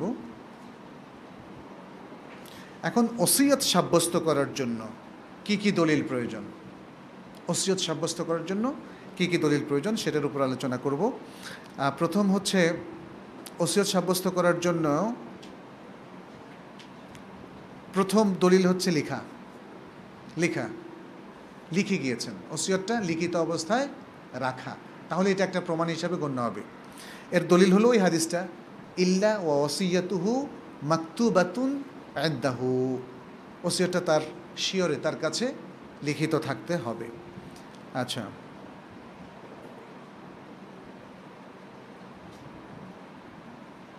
এখানে আরও ডিটেলস বর্ণনা এসেছে, ওটা দরকার নেই। যে সে যদি নিজের কলমে লিখে যায়, সিগনেচার করে, তাহলে কি সিল লাগবে কি না, এগুলো পরবর্তী ফোকাহারা আলোচনা করেছেন। শুদ্ধ কথা হচ্ছে সিল লাগবে না। তিনি যদি সিগনেচার করেন অথবা ইভেন পুরো নামটা স্বাক্ষর করেন এবং সবাই বুঝতে পারে এটা তার হাতের নামের স্বাক্ষর, এটা ফেক না, অন্য কেউ তার সিগনেচার নকল করেনি, তাহলে তার ওসিয়তটা সাব্যস্ত হবে। আচ্ছা, দ্বিতীয় হচ্ছে লিখিত ওসিয়ত নাই, তাহলে উপায় কি? উপায় হচ্ছে আল ইশহাদ, সাক্ষ্য দেওয়া। তিনি মৃত্যুর আগে দুজন সাক্ষীর সামনে বলে গেছেন যে আমি এই অংশ, এই জায়গাগুলো এই প্রতিষ্ঠানের জন্য বা ব্যক্তির জন্য ওসিয়ত করলাম, তাহলে এখানে লিখিত না থাকলেও এই সাক্ষ্যটা গ্রহণযোগ্য হবে। বিশেষ করে যখন ব্যক্তি তারা লিখতে পারে না, তাদের ক্ষেত্রে এটা বেশি প্রযোজ্য। আর যদি লিখতে পারে তবুও লিখলো না, কিন্তু মৌখিক সাক্ষ্য রাখলো, তাহলে সেটাও গ্রহণযোগ্য। এর দলিল হলো কোরআনের আয়াত, ইয়া আইয়ুহাল্লাযীনা আমানু শাহাদাতু বাইনিকুম ইযা হাদারা আহাদাকুমুল মাউতু হিনাল ওসিয়্যাতি ইসনানি যাওয়া আদলিম মিনকুম। হে ঈমানদার লোকেরা, তোমাদের মধ্যে শাহাদাত গ্রহণযোগ্য হবে যখন তোমাদের কারো কাছে মৃত্যু এসে পৌঁছায়, ওসিয়াতের সময় দুজন তোমাদের মধ্য থেকে ন্যায়পরায়ণ ব্যক্তি শাহাদাত, এটা গ্রহণযোগ্য হবে। এখানে স্পষ্ট করে বলে দেওয়া আছে। আচ্ছা, এখানে যারা সাক্ষ্যদাতা তাদের মধ্যে কিছু শর্ত আছে। প্রথম হচ্ছে এই সাক্ষ্যদাতা দুজন হবে মুসলিম, আর যদি মুসলিম তারা না হয়, মুসলিম পাওয়া গেল না, তাহলে আহলে কিতাবের হলেও চলবে। সেটা হচ্ছে যখন মুসলিম পাওয়াটা একদমই যায় না সেক্ষেত্রে। দ্বিতীয় হচ্ছে তারা দুজন পুরুষ হওয়া, তারা দুজন পুরুষ হওয়া। তৃতীয় হচ্ছে তারা দুজন আদল হওয়া, ন্যায়পরায়ণ হওয়া, মানে মিথ্যা কথাটা বলে না এরকম আর কি, ন্যায়পরায়ণ হওয়া। কখনো কখনো আমরা বলেছি লিখা অথবা সাক্ষ্য পাওয়া গেল না, লিখিত কিছু পেলাম না, অথবা না লিখা না, লিখার বিকল্প হতে পারে আরেকটা, আমরা বলেছি কি ইশারা। ইশারা ইশারা তো ইশারার ক্ষেত্রে কিন্তু সাক্ষ্য লাগবে, ইশারার ক্ষেত্রে সাক্ষ্য লাগবে। যেখানে আরও অনেক ছোটো ছোটো মশালা আছে, এগুলো দরকার নাই। যে কেউ যদি ওসিয়ত পরিবর্তন করতে চায়, তারপরে কেউ যদি তার ওয়ারিসের জন্য ওসিয়ত করে ফেলে তাহলে কি হবে, তো এগুলো হচ্ছে যদি হয়। যদির প্রশ্নের উত্তর আমরা আজকে না দেই, বরং আপনাদের বাস্তবসম্মত ওসিয়তের ক্ষেত্রে যদি কোনো সমস্যা থেকে থাকে সেটা আজকে প্রশ্ন আকারে শেয়ার করেন। কারণ বানিয়ে বানিয়ে প্রশ্ন করার তেমন দরকার নেই, এগুলো খুব বেশি উপকারেও আসে না, এগুলো ঘটার সম্ভাবনা খুবই কম। বরং আমরা জীবনধর্মী প্রশ্ন, জীবন ঘনিষ্ঠ প্রশ্ন করি, যেগুলো ইতিমধ্যে আমাদের ঘটে গেছে, এখন কি করণীয় বুঝতে পারছি না। আচ্ছা, আর ওয়াসিয়াতের মধ্যে কি কি থাকা দরকার সেটা নিয়ে সংক্ষেপে একটু বলি। ওয়াসিয়াতের উপরে অনেক শাইখরাই সুন্দর সুন্দর মানে তারা টেক্সট আমাদেরকে শিখিয়ে দিয়েছেন যে এভাবে যেন আমরা ওসিয়ত করি। মোহাম্মদ আল জিবালিও লিখেছেন সুন্দর একটা ওসিয়া, এছাড়া উনি লিখেছেন ইংরেজিতে, আরও অনেকে আরবিতে লিখেছেন, মানে বিভিন্নজন বিভিন্নভাবে এটাকে প্রপোজ করেছেন। তো ওসিয়তের ক্ষেত্রে আমরা প্রথম চেষ্টা করব আসলে দিনদারি সম্পর্কে ওসিয়ত করা। আমরা ওসিয়ত সবসময় সম্পদের ওসিয়ত করি, ব্যাস মনে করে ওসিয়ত করে ফেলছি। আবার সম্পদের ওসিয়তের ক্ষেত্রে হয়তো ভালো যারা, তারা বলে যে ভাই বোন তোমরা ঝগড়াঝাটি করো না, সুন্দর মতো ভাগ বাটোয়া করে নিও, ভালো কথা। কিন্তু এতটুকুর মধ্যে কি ওসিয়ত শেষ হয়ে গেল?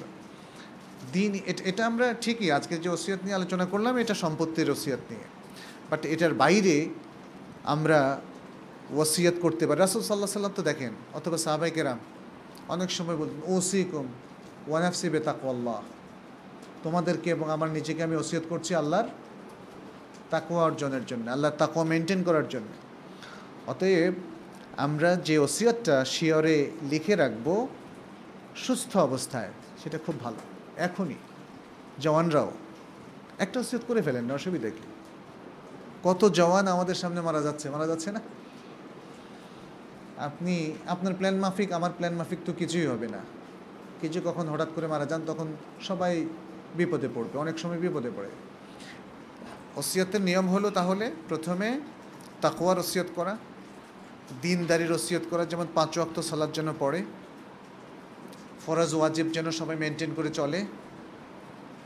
তৃতীয় পর্যায়ে আপনি বলবেন সবাই যেন তাওহীদের সুরক্ষা করে, শিরককে সর্বতোভাবে বর্জন করে, সুন্নাহ পরিপালন করে, বেদাতকে বর্জন করে। এরপরের পর্যায়ে আপনি বলবেন, ওসিয়ত করবেন যে আমার মৃত্যুর পরে, আমার মৃত্যুকে ঘিরে কোনো বেদাত যেন করা না হয়, বেঁচে যাবেন।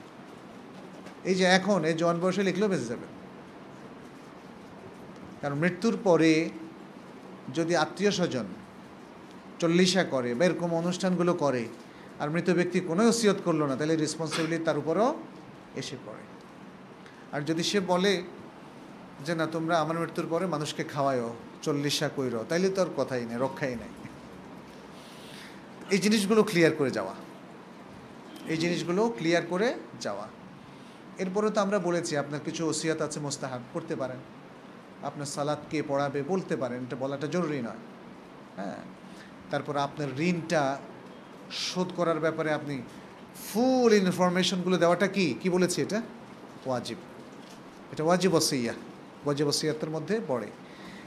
এভাবে আস্তে আস্তে মানে একটা সুন্দর ওয়াসিয়া, তাকওয়ার ওসিয়া, ঈমানের ওসিয়া, তারপরে দিনদারির ওসিয়া, ইসলামের সমস্ত ফরজ বিধানগুলো পরিপালনের ওসিয়া, তারপরে শিরিক বেদাত বর্জন করার ওসিয়া, এবং তারপরে মৃত্যুকে ঘিরে যে বেদাতগুলো হয় সেটা বর্জন করার ওসিয়া, এবং আস্তে আস্তে এরপরে আপনি সম্পত্তির দিকে যাবেন। সম্পত্তির ক্ষেত্রে আপনি শরীয়তের সীমারেখা রক্ষা করে আপনি ওসিয়া করবেন, কাউকে না ঠকিয়ে আপনি ওসিয়া করবেন, একটা ব্যালেন্সড ওসিয়া করবেন, যে ওসিয়ার মধ্যে অন্যের অকল্যাণ করার কোনো ইন্টেনশন বা নিয়ত আপনার মধ্যে পাওয়া না যায়, এবং আপনি আপনার সম্পত্তিকে মানে শরীয়ত ভিত্তিক বন্টনের জন্য ওসিয়া করবেন, এবং সেখানে ওই পগার কার জন্য, এই ঘর কার জন্য, এই ফ্ল্যাট কার জন্য সেটা নির্ধারণ করবেন না। আপনার এই ওসিয়াতটা একটা সুন্দর তারবিয়তের উপকরণ হিসেবে ব্যবহৃত হতে পারে। আপনার সন্তানরা যখন এটা পড়বে তখন বুঝবে যে বাবা মৃত্যুর আগে বলে গেছেন যে সম্পত্তির যেন শরিয়া ভিত্তিক বন্টন হয়, কাউকে যেন ঠকানো না হয়, বন্টনের ক্ষেত্রে শরিয়ার কোনো সীমারেখা যেন লঙ্ঘন করা না হয়। এটা কিন্তু কাজ করবে। মৃত ব্যক্তির ওসিয়াত, পাপ ওসিয়ত পর্যন্ত পালনের জন্য মানুষ পাগল হয়ে যায়, দেখছেন না? তাহলে ভালো ওসিয়তটাতে মানুষ আরও গুরুত্ব দিবে। এটা কিন্তু লজিক্যাল কথা। মানে উল্টাপাল্টা ওসিয়তও মানুষ মনে করে যে ওসিয়াত বাবা বলে গিয়েছেন, অতএব এটা কার্যকর করতেই হবে। হয়তো বললো যে অমুকের বাড়িতে কিছু নষ্ট করে দিয়ে আইসো, দেখবেন যে যাদেরকে বলা হয়েছে ওসিয়াত তারা সেটার জন্য খুব উদ্গ্রীব থাকবে। তো এখন আমাদের তারবিয়া সবসময় নেগেটিভ, তারবিয়াটা একটু পজিটিভ করলে তখন দেখা যাবে যে আস্তে আস্তে কালচার পরিবর্তন হবে। কালচারটা আমাদের অনেক ধ্বংস হয়ে গেছে, ডিজাস্টার হয়ে গেছে। ফলে এইভাবে যদি ওসিয়াতটা আমাদের সার্কেলে আমরা চালু করি এখন থেকেই, একটা সুন্দর ওসিয়া প্রত্যেকেই নিজে বহন করেন, মানুষকে দেখান, ব্যাস কপি করেন। বলেন যে এখানে কপি করা কোনো হারাম না, জায়েজ আছে, তাই না? সব জায়গায় কপি করা হয়তো ঠিক না, কিন্তু এই ওসিয়াটা কপি করা জায়েজ আছে। আমিও চিন্তা করেছি একটা ওসিয়ার একটা মডেল দাঁড় করাবো ইনশাল্লাহ, এবং সেটা আপনাদেরকে প্রোভাইড করব। সবাই সে আলোকে ওসিয়া করে বালিশের নিচে রেখে দেবেন। মাঝে মাঝে পরিবারের সবাইকে নিয়ে একটু বসবেন যে দেখো আমার এই হচ্ছে তোমাদের প্রতি ওসিয়া। এমনকি একটা বিগ গ্যাদারিংও করা যেতে পারে পারিবারিক, যে ফার্স্ট কাজিন যারা আছেন, চাচা, ফুফু, ফুফা, মামা, খালা, এদেরকে নিয়ে বড় একটা গ্যাদারিং করেও আপনারা ওসিয়া কিভাবে করতে হয় জানাই দিলেন। প্রত্যেকে একটা করে ওসিয়া করুক না, এটা একটা কালচারাল ইফেক্ট ফেলবে, কিন্তু আমাদের সবার একটা মাইন্ডসেট তৈরি করে দিবে, এবং আশা করা যায় যে মিরাজ বন্টন অনেকগুলো জিনিস কারেকশন হয়ে যাবে এখানে। অতএব আসুন আমরা সেভাবেই ওসিয়াটাকেও পরিপালন করি, যাতে শরিয়ার কোনো সীমালঙ্ঘন না হয়। আল্লাহ আমাদের সকলকে তৌফিক দান করুন, আমিন।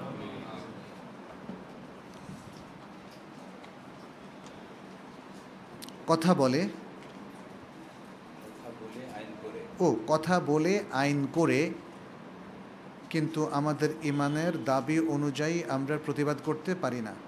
আমাদের দেশের আইন অনুযায়ী সাংবাদিক সম্মেলন, মানববন্ধন, সরকারি বিভিন্ন কার্যালয় ঘেরাও করা, বিক্ষোভ মিছিল করে ইত্যাদির মাধ্যমে আমরা কি প্রতিবাদ করতে পারি না? কিসের প্রতিবাদ সেটা তো বললেন না। আমরা প্রায় সবসময় দেখি যে নাস্তিক ইসলাম বিদ্বেষীরা সরকার ও আল্লাহ ও তার রাসূল সাল্লাল্লাহু আলাইহি সাল্লামের বিরুদ্ধে কটাক্ষ করে কথা বলে, ইসলামী শরিয়ার বিরুদ্ধে। ও আচ্ছা, আমি উল্টা পড়ছি, আগেরটা পরেরটা আগে। যাই হোক, প্রতিবাদের ভাষা কি হবে শরিয়ারও একটা সুন্দর নির্দেশনা আছে। আমরা প্রচলিত সাধারণ নির্দেশনাগুলো ফলো করার জন্য সবসময় উদ্গ্রীব থাকি।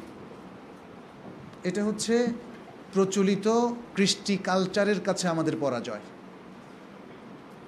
প্রচলিত যে কোনো সামাজিক অবস্থার কাছে আমাদের ধর্ণা দেওয়া নিজেদের পরাজয়। আমাদের আরও বিচক্ষণ হওয়া উচিত, আরও কোরআন হাদিসমুখী হওয়া উচিত। প্রতিবাদের ইসলামী অনেক সুন্দর সুন্দর এক্সাম্পল আছে। এমনকি সুলতানদের সামনে প্রতিবাদেরও নানা পন্থা আছে। এখন তো তার সাথে আর অনেক যোগ হয়েছে। প্রতিবাদের মধ্যে বিচক্ষণতারও প্রয়োজন আছে। ইমাম ইবনে তাইমিয়া রাহিমাহুল্লাহ সারা জীবন শাসকদের বিরোধিতা করেছেন, যদিও সবসময় তিনি বিচক্ষণতার পরিচয় দিয়েছেন। কিন্তু মনে রাখবেন, বিচক্ষণতার পরিচয় দেওয়া মানে কম্প্রোমাইজ না, এক। আর আরেকটা জিনিস হচ্ছে, বিচক্ষণতার পরিচয় দিলে সবসময় যে বেঁচে যাবেন এমনও কোনো গ্যারান্টি নাই। এখানে বিচক্ষণতার পরিচয় দেওয়ার বড় কথা, নিজেকে বাঁচিয়ে রাখা বড় কথা না। আবার বোকার মতো কাজ করে নিজেকে আগুনে নিক্ষেপ করা, এটাও সাহসিকতা না। এটা মনে রাখতে হবে আমাদেরকে। অতএব প্রতিবাদ জানানোর ভাষা সেটা ইসলামিকলি ফলো করতে হবে। এখন যে সমস্ত প্রতিবাদ জানানোর ভাষা আছে তার মধ্যে অনেকগুলোই শরিয়া সমর্থন করে না। এর মধ্যে হরতাল একটা। আপনি হয়তো বলবেন দেশের কনস্টিটিউশন তো সমর্থন করে, করুক, কিন্তু আমাদেরকে মিলাতে হবে শরিয়ার সাথে। আমরা শরিয়া সম্পর্ক এক্সাম্পল, প্রতিবাদের এক্সাম্পল তৈরি করা দরকার। তাতে অন্য মানুষরা হয়তো শিখবে, মানুষের সিস্টেমের মধ্যে পরিবর্তন আসবে। কারণ মানুষ তো তার যেটা ঐতিহ্য হয়ে গেছে এর বাইরে বের হতে পারে না। মানুষের সাধ্য নাই, ক্যাপাসিটি নাই। এখন সেই ক্যাপাসিটি সেই ঐতিহ্য থেকে, ভুল চর্চা থেকে মানুষকে যদি বের করে আনতে হয়, তাহলে আমাকে আপনাকে অনেক মেধাবী হতে হবে, অনেক জ্ঞানের চর্চা করতে হবে, অনেক প্রজ্ঞার পরিচয় দিতে হবে এবং এক্সাম্পল ক্রিয়েট করতে হবে। আপনি দেখেন আইটির ক্ষেত্রে কত নতুন নতুন ফর্মুলা বের হচ্ছে, তাই না? এবং অল্প বয়সী বাচ্চারাও কিন্তু অনেক সফটওয়্যার তৈরি করে ফেলছে। এটা তাদের মেধা এবং প্রজ্ঞার ফসল। সেক্ষেত্রে আমাদের শরিয়ার ক্ষেত্রে আমরা শরিয়া প্রোডাক্ট, শরিয়া ওয়ে কিন্তু এক্সপ্লোর করছি না। শরিয়া অনেক জায়গায় আমাদেরকে সুন্দর সুন্দর মূলনীতি দিয়ে দিয়েছে। আমাদের পারিবারিক বলয়ে, বাজার সংস্কৃতির ক্ষেত্রে, ব্যবসায়িক সংস্কৃতির ক্ষেত্রে, আমাদের অর্থনৈতিক কর্মকাণ্ডে, আমাদের সামাজিক ক্ষেত্রে, আমাদের রাজনৈতিক ক্ষেত্রে অনেক সুন্দর সুন্দর জিনিস এর চর্চা আমরা নিয়ে আসতে পারি। হ্যাঁ, তো সেই জন্যে ভাববেন না যে এখন তাহলে বলেন না কেন, বলে দেন। এটা এত সহজ না যে এখন হঠাৎ করে মনে হলো আর আমি বলে দিলাম। এগুলো আসলে অনেক আমাদের সেন্টারে, আমাদের ইন্টালেকচুয়াল সেন্টারগুলোতে, ইলমি মার্কাজগুলোতে এগুলো নিয়ে চিন্তাভাবনা হওয়া দরকার। এবং এক এক দল এক একভাবে তারা এগুলোতে গবেষণা করবেন। যেমন আমাদের ব্যবসায়িক প্রোডাক্ট আপাত দৃষ্টিতে মনে হয় জায়েজ, তাই না এনাম ভাই? আপাত দৃষ্টিতে মনে হয় অনেকটা জায়েজ, কিন্তু গভীরভাবে চিন্তা করলে আলোচনার মধ্য দিয়ে বের হয় যে না, এখানে অনেক অবজেকশন আছে, এটা সারেই সম্মত না। আপনি শরিয়ার পরিভাষায় ব্যবহার করলেন, বাট সিস্টেমে অনেক গলদ আছে, সেগুলো তো বের করতে হবে, আমাকে চিন্তা করতে হবে। আমাদের সাংস্কৃতিক, আমাদের একাডেমিক, এলমি, সামাজিক যত রিচুয়াল আছে, যত ইন্টারাকশান আছে, সমস্ত ক্ষেত্রে আমাদেরকে অনেক ভাবতে হবে। এবং এই জন্যে আমাদের সেমিনার প্রয়োজন, ব্রেন স্টর্মিং করার জন্যে আমাদের স্কলারদেরকে এগুলো নিয়ে ভাবতে হবে, একসাথে বসতে হবে, মোনাকাশা এবং ডিসকাশন করতে হবে, তাহলে না বের হয়ে আসবে। আমি নিজেও, যেমন এনাম ভাই মাঝে মাঝে আমাকে জিজ্ঞেস করেছেন, কিন্তু ইনস্ট্যান্টলি আমার কাছেও মনে হচ্ছে এটা ঠিক। আমি এই জন্য মাঝে মাঝে আপনার থেকে সময় নেই, কারণ ফ্যাট করে বলে দিলে তো হলো না, এটা তো একটা আমানা। আমাকে দেখতে হবে অন্য অন্য স্কলাররা কী বলেছেন, এখানে আর কোনো থট আছে কি না। এবং আমিও আরও চিন্তা করা দরকার যে অবজেকশনগুলো আসছে এখানে। যেমন আরও দু একজন স্কলারের সাথে আলাপ করলে দেখা যাচ্ছে যে ওনার দৃষ্টিতে অনেক অবজেকশন ধরা পড়ে, যেটা আমার দৃষ্টিতে ধরা পড়েনি। ফলে ক্রস করার পরে তখন আস্তে আস্তে আস্তে সত্যটা প্রতিভাত হয়, ক্লিয়ার হয়। এতটা সহজ ভাববেন না যে কোরআন হাদিস তো সব দিয়েই দিয়েছে, আর কি। কোনো সন্দেহ নয় কোরআন হাদিস আমাদেরকে দিয়ে দিয়েছে, বাট কোরআন হাদিসকে কি প্রপারলি ইনস্ট্যান্টলি আমরা সবাই বুঝতে পারছি? আমরা সবাই কিন্তু খুব কম জানি, এটা মনে রাখতে হবে। যাকে যত বড় জ্ঞানী আমরা মনে করি না কেন, সত্যিকার অর্থে আমরা সবাই খুব কম জানি। তাহলে জ্ঞানের চর্চাটা বাড়াতে হবে, জ্ঞানের ফোরামটা বাড়াতে হবে। শুধু এই হালাকা দিয়েও হবে না, হালাকার বাইরেও আমাদের অনেক ইন্টেলেকচুয়াল ফোরাম লাগবে, যেখানে চিন্তা করে করে এরকম বিভিন্ন বিষয়গুলো আমরা বের করতে পারবো। তার মধ্যে একটা হচ্ছে যে আমাদের প্রশাসনের যে কোনো জিনিস যদি শরিয়াত অসম্মত হয়, তাহলে প্রতিবাদের ভাষা কী হবে? আমরা একটা স্কুল বা মাদ্রাসার বিরুদ্ধে প্রতিবাদ করতে চাই, তাহলে প্রতিবাদের ভাষা কী হবে? একজন স্কলারের কথার প্রতিবাদ করতে চাই, তাহলে ভাষা এবং প্রতিবাদের পদ্ধতি কী হবে, তাই না? এগুলো নিয়ে কিন্তু আমাদের ভাবতে হবে। বাসে স্টুডেন্টদের হাফ ভাড়া দেওয়া জায়েজ কিনা? হ্যাঁ, যদি প্রতিষ্ঠান বলে যে তোমরা যারা স্টুডেন্ট আছো তোমাদের জন্য হাফ ভাড়া, আর যদি তারা বলে তোমাদের জন্য হাফ ভাড়া নাই, তখন যদি আমি জোর করে বলি না আমি তো স্টুডেন্ট, আপনাকে নিতেই হবে, তাহলে এটা চলবে না। এটা আমরা দেখি কালচার হয়ে গেছে এখন এমন যে ছোট্ট পিচ্চি বাচ্চাকেও বাসের কন্ট্রাক্টর কিন্তু ভয় পায়, আমাকে কিন্তু ভয় পায় না, কারণ সে আমাকে মনে করে হুজুর, হুজুর বসেন, এরকম। তো আমাদের আমার খারাপ লাগে না, কারণ অভ্যস্ত হয়ে গেছে। একজন মহিলার 4 মাস বয়সী এক বাচ্চা আছে, কিছুদিন আগে সে অসুখ হলে তার খাওয়া দাওয়া কমে যায়। আচ্ছা, এতে তার বাচ্চার দুধ কম পেয়ে অসুখ হয়ে যায়, এখন তার উপর রোজা রাখা ফরজ কি না, অর্থাৎ মায়ের উপরে? মা যদি সন্তানকে বুকের দুধ খাওয়ান তাহলে রোজা ভাঙতে পারবেন। মা যদি মানে এক সন্তান থাকতে আবার প্রেগন্যান্ট হয়ে যান তাহলে রোজা রাখতে পারবেন। অথবা কোনো মহিলা যদি প্রেগন্যান্ট থাকেন তাহলে রোজা ভাঙতে পারবেন, সহিহ হাদিস আছে। অতএব তিনি যখন তার সময় আসে, এটা অনেক সময়, যেমন তিনি প্রেগন্যান্ট থাকেন প্রায় 9 মাস বা 10 মাস অনেকে, এবং তারপরে বাচ্চাকে দুধ খাওয়ান, তাতে দেখা যাচ্ছে 1 থেকে 1.5 বছর 2 বছরের মাসআলা, তাহলে তিনি পরপর 2 রমজান রোজা ভেঙে 3য় রমজানের পর পর্যন্ত তিনি অপেক্ষা করতে পারেন এবং তারপরে তিনি সিয়াম পালন শুরু করতে পারেন। তবে যদি তার পক্ষে সম্ভব হয় এত 2-3টা রমজানের সিয়াম একসাথ করা ঠিক হবে না। কেউ কেউ বলতে শুনেছি যে যারা মুরদা এবং যারা হামেল, অর্থাৎ যারা দুধ পান করান বাচ্চাকে, অথবা যারা গর্ভবতী মহিলা, তারা ফিদিয়া দিবেন। কিন্তু ফিদিয়া দেওয়ার এই ফাতাওয়াটা শুদ্ধ নয়, এটা কোনো কোনো উলামার বক্তব্য আছে, বাট এটা শুদ্ধ নয়। ফিদিয়া শুধু তারাই দিবেন সেই সমস্ত অক্ষম ব্যক্তি কিংবা রোগীরা যারা অনেকটা স্থায়ীভাবে সিয়াম পালন করতে অক্ষম হয়ে গেছেন, তারা ফিদিয়া দিবেন। অতএব ইনারা যারা সাময়িকভাবে অসুস্থ তারা ফিদিয়া দিবেন। কিসের ফিদিয়া? যারা যখন দিবেন দিনটা পার হওয়ার আসলে পরে আগে ঠিক এমন শর্তটা করা হয়নি। আপনি প্রতিদিনও দিতে পারেন, পরেও দিতে পারেন, তবে অনেক লম্বা পরে না দিয়ে দ্রুত দেওয়াটা ভালো। হ্যাঁ, এখানে তারতিব থেকে বোঝা যাচ্ছে ও আলাল্লাযিনা ইউতিকুনাহু ফিদিয়াতুন তুআমু মিসকিন, এটা দিনে দিনে দেওয়ার চর্চাটাই বেশি। যেমন আজকে আমি সিয়াম ভাঙলাম, আজকে দিয়ে দিলাম। কিন্তু অগ্রিম আমলের কিছু কিছু ক্ষেত্রে, বিশেষ করে আর্থিক ক্ষেত্রে এবং খাওয়ানোর ক্ষেত্রে দলিল আছে। যেমন জাকাত কেউ যদি অগ্রিম দেন তাহলে পরে সমন্বয় করতে কোনো অসুবিধা নাই। সুতরাং ফিদিয়াটাও সেই অর্থে অগ্রিম দান করা যেতে পারে, কারণ যেমন আমরা আর্থিক কিছু কিছু আমলের ক্ষেত্রে সাদাকাতুল ফিতর বা জাকাতুল ফিতর যেটাকে আমরা বলি ফিতরা, সেই ফিতরাটার ক্ষেত্রে কিন্তু টাইম বেঁধে দেওয়া আছে। সেটা হচ্ছে ঈদের 2 দিন আগ থেকে স্টার্ট করা যায়, আর ঈদের সালাতের আগে শেষ। ঈদের সালাতের পরে দিলে এটার ভ্যালিডিটি থাকবে না, এটা একটা আম সাদাকা হয়ে যাবে। আর 2 দিনের আগে দেওয়ার কোনো নজির আমরা পাচ্ছি না। কিন্তু ফিদিয়ার ক্ষেত্রে, সিয়ামের ফিদিয়ার ক্ষেত্রে এরকম কোনো বাধা ধরা নিয়ম ওলামারা বলেননি, এবং কোনো হাদিসও স্পষ্ট করে বলেনি বা কোরআনেও বলেনি। ফলে সেই জায়গাটা তাহলে ওপেন, সেই জায়গাটা ওপেন। কিন্তু ওপেন থাকার অর্থ এই নয় যে আপনি 5 বছর পরে ফিদিয়ে দিলেন, এটাও সঙ্গত নয়।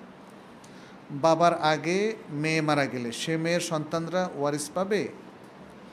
ওয়ারিস পাবে না, ওয়াজিব ওসিয়ার একটা পদ্ধতি এখানে আছে। বাবা থেকে এই মেয়ে যতটুকু পেত ততটুকু ওই বাবা তার মেয়ের ঘরের এই সন্তানদের জন্য ওসিয়ত করতে পারেন, বরং ওসিয়ত করাটা তার উপরে ওয়াজিব। ওসিয়ত করাটা তার উপর ওয়াজিব। তবে কি পরিমাণ ওসিয়ত করবেন? মেয়ে যতটুকু পেত সেই পরিমাণ, নাকি 1/3 পরিমাণ? এখানে দুটোর মধ্যে কম্পেয়ার করতে হবে। 1/3 কম নাকি মেয়ের অংশটা কম? যে অংশটা কম সেটা ওসিয়ত করবেন, যে অংশটা বেশি সেটা ওসিয়ত করবেন না। এই ব্যাপারে 2005 সালে আমরা কালেকটিভলি কিছু গবেষণা করেছিলাম আমাদের দেশীয় আইনের সাথে। কারণ আমাদের দেশীয় আইনে এই নাতনিকে, দৌহিত্রীকে, অর্থাৎ মেয়ের সন্তান, মেয়ের ঘরের সন্তানকে মেয়ে যখন আগে মারা যায় তাদেরকে ওয়ারিস করে দেওয়া হয়েছে বাধ্যতামূলক। এটা 1961 সালের ওই যে সে পাকিস্তান আমলের আইন, এটা শরীয়ত বিরোধী। তবে আমরা আমাদের গবেষণায় দেখিয়েছি যে এই মেয়ের ঘরের সন্তানদেরকে শরীয়ত বঞ্চিত করেনি, এবং সেটা হচ্ছে ওয়াজিব ওসিয়াতের মাধ্যমে। সেই কিছু হেস্সা দেওয়া, নানার উপরে ওয়াজিব করে দেওয়া হয়েছে, সে সেটা করতে পারে। তাহলে শরিয়া লঙ্ঘনের কোনো আর প্রয়োজন নাই। তাদেরকে ওয়ারিস করে দিয়ে শরিয়া সরাসরি লঙ্ঘনের কোনো প্রয়োজন নেই।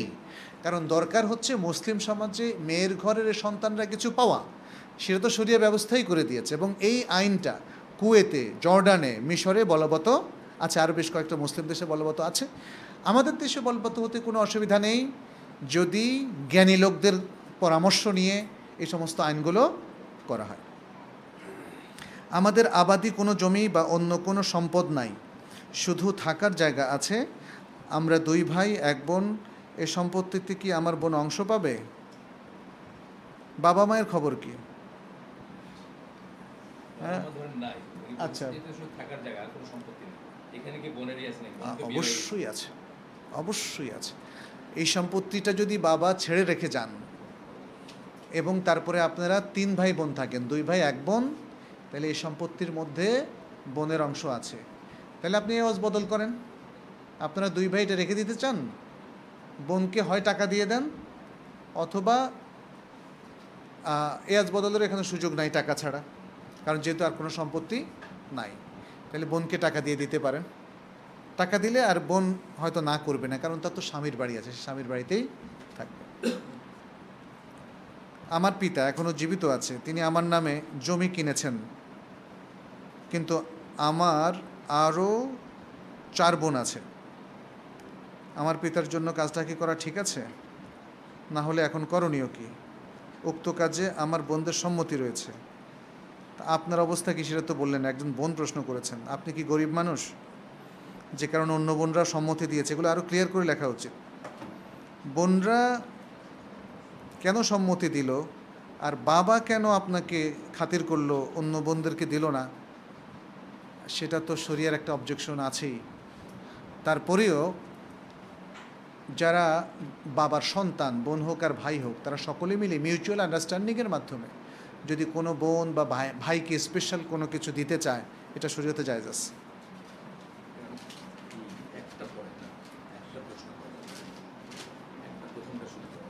এটা তো একটা রচনা দেখি। তারাবির সালাত নিয়ে বা সালাত বিষয়ে শরীয়তের কষ্টিপাথরে কিছু প্রশ্নের সমাধান জানতে চাই। আচ্ছা, একটা পড়ি, এখানে অনেকগুলো প্রশ্ন করা হয়েছে, বাকিগুলো আপনার কাছে রেখে দিন, পরে দেখবো ইনশাল্লাহ। বুখারীর হাদিস নং 1147 2013 দৃষ্টে প্রমাণিত হয় যে তাহাজ্জুদের সালাতে রমাদান মাসে তারাবি নামে অভিহিত করা হয়েছে। মূলত এটি শরিয়াতে কিয়ামুল লাইল নামে অভিহিত। শ্যামলী মসজিদে একটি ব্যানারে দেখলাম, তাতে বলা হয়েছে যে রমাদান মাসে রাত 12:30টায় প্রতিদিন 3 পারা খতমসহ 12 রাকাত কিয়ামুল লাইল সালাত আদায় করার ব্যবস্থা নেওয়া হয়েছে। 20 রাকাত তারাবি তো আছেই। আমার প্রশ্ন, একই রাতে প্রথমে 20 রাকাত তারাবি, তারপরে মধ্যরাতে 12 রাকাত কিয়ামুল লাইল নামে বাড়তি ইবাদত করা শরীয়ত সম্মত কিনা? রাসূল সাল্লাল্লাহু আলাইহি সাল্লামের আমলের পরিপন্থী যে কোনো প্রকার আমল বা ইবাদত বাড়াবাড়ি বা শরীয়তের নির্ধারিত সীমারেখা অতিক্রম করার নামান্তর কিনা, বা তা বেদাত হিসাবে সাব্যস্ত হবে কিনা? এমনও তো হতে পারে যে ওনারা আরেকটা গ্রুপ, তারা রাতের তারাবি 20 রাকাত বা কোনো রাকাতই পড়ছেন না, তারা মধ্যরাত্রিতে 12 রাকাত আর প্লাস 1 রাকাত 13 রাকাত, কিংবা 10 রাকাত আর 1 রাকাত 11 রাকাত পড়তে চান। তাতে অসুবিধা কী? এটাকে বেদাত বলছেন কেন? বেদাত হচ্ছে যখন আপনি একই ব্যক্তি এই বিভিন্ন প্যাটার্নে সেট করে এগুলোকে বাধ্যতামূলক করে দেবেন। তখন যদি মানে আপনার প্যাটার্নের মধ্যে বেদাতের সিস্টেম অ্যাপ্লাই করা না হয়, তাহলে রাতের সালাতে আপনি দীর্ঘক্ষণ থেমে থেমে পড়তে পারেন, কোনো অসুবিধা নেই। সালাতুল লাইলে মাসনা মাসনা, সালাতুল লাইল কখন থেকে শুরু হয়? এশার পর থেকে। 2 রাকাত করে পড়লেন, কিছুক্ষণ বিশ্রাম নিলেন বা ঘুমালেন, আবার পড়লেন, এভাবে সারা রাত পড়ার পারমিশন কিন্তু এখান থেকে পাওয়া যায়। আর সারা রাত তো আসলে আমাদের কেউ পড়ে না, পড়েই বলেন তো? ইতোমধ্যে আপনারা কেউ কি 8 ঘন্টা দাঁড়িয়েছেন কিয়ামুল লাইলে? গত 10 বছরে কেউ দাঁড়িয়েছেন? দাঁড়ান না। রাসূল সাল্লাল্লাহু আলাইহি সাল্লাম তো 8 ঘন্টা দাঁড়াতেন। হ্যাঁ, তাহলে উনি অবশ্য, যেটা আমরা আয়েশা রাদিয়াল্লাহু তাআলার হাদিসে পাই, 11 বা 13 রাকাতের কথা। ইবনে আব্বাসের হাদিসে 13 রাকাতের কথা।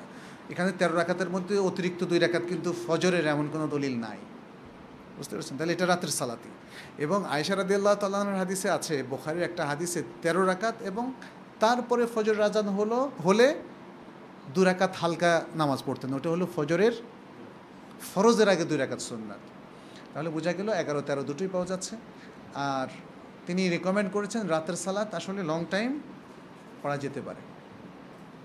সুতরাং কেউ যদি মানে এভাবে প্যাটার্ন করে, নিয়ম হিসাবে নির্ধারণ না করে, যে আমি আজকে সন্ধ্যা রাতে কিছু পড়বো এশার পরে, তারপরে মধ্যরাতেও কিছু পড়বো, শেষ রাতে কিছু পড়বো, এই পড়াটা যদি সে একটা নিয়মে পরিণত না করে, রসমে, কারণ একটা নিয়ম রাসূল সাল্লাল্লাহু আলাইহি ওয়াসাল্লামের নিয়মের বাইরে রসম হিসাবে আমরা চালু করার অধিকার রাখি না। অতএব আমাদের অনেক বৈধ কাজও কিন্তু বেদাতে পরিণত হতে পারে, কিন্তু সেটাতে যদি না যাই, আমি আমার সুযোগ মতো রাতে যখন পারলাম পড়লাম, তাহলে এটা কিন্তু বেদাত হবে না।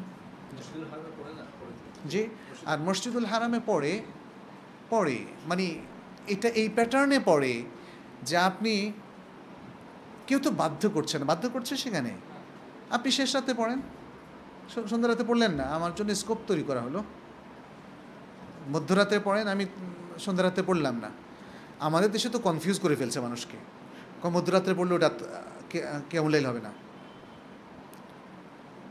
এবং তারাবিও হবে না। রাসূল সাল্লাল্লাহু আলাইহি সাল্লাম তারাবিটা কখন পড়ছিলেন? তারাবি তো উনি নাম দেন না, উনি মধ্যরাতে পড়ছেন না?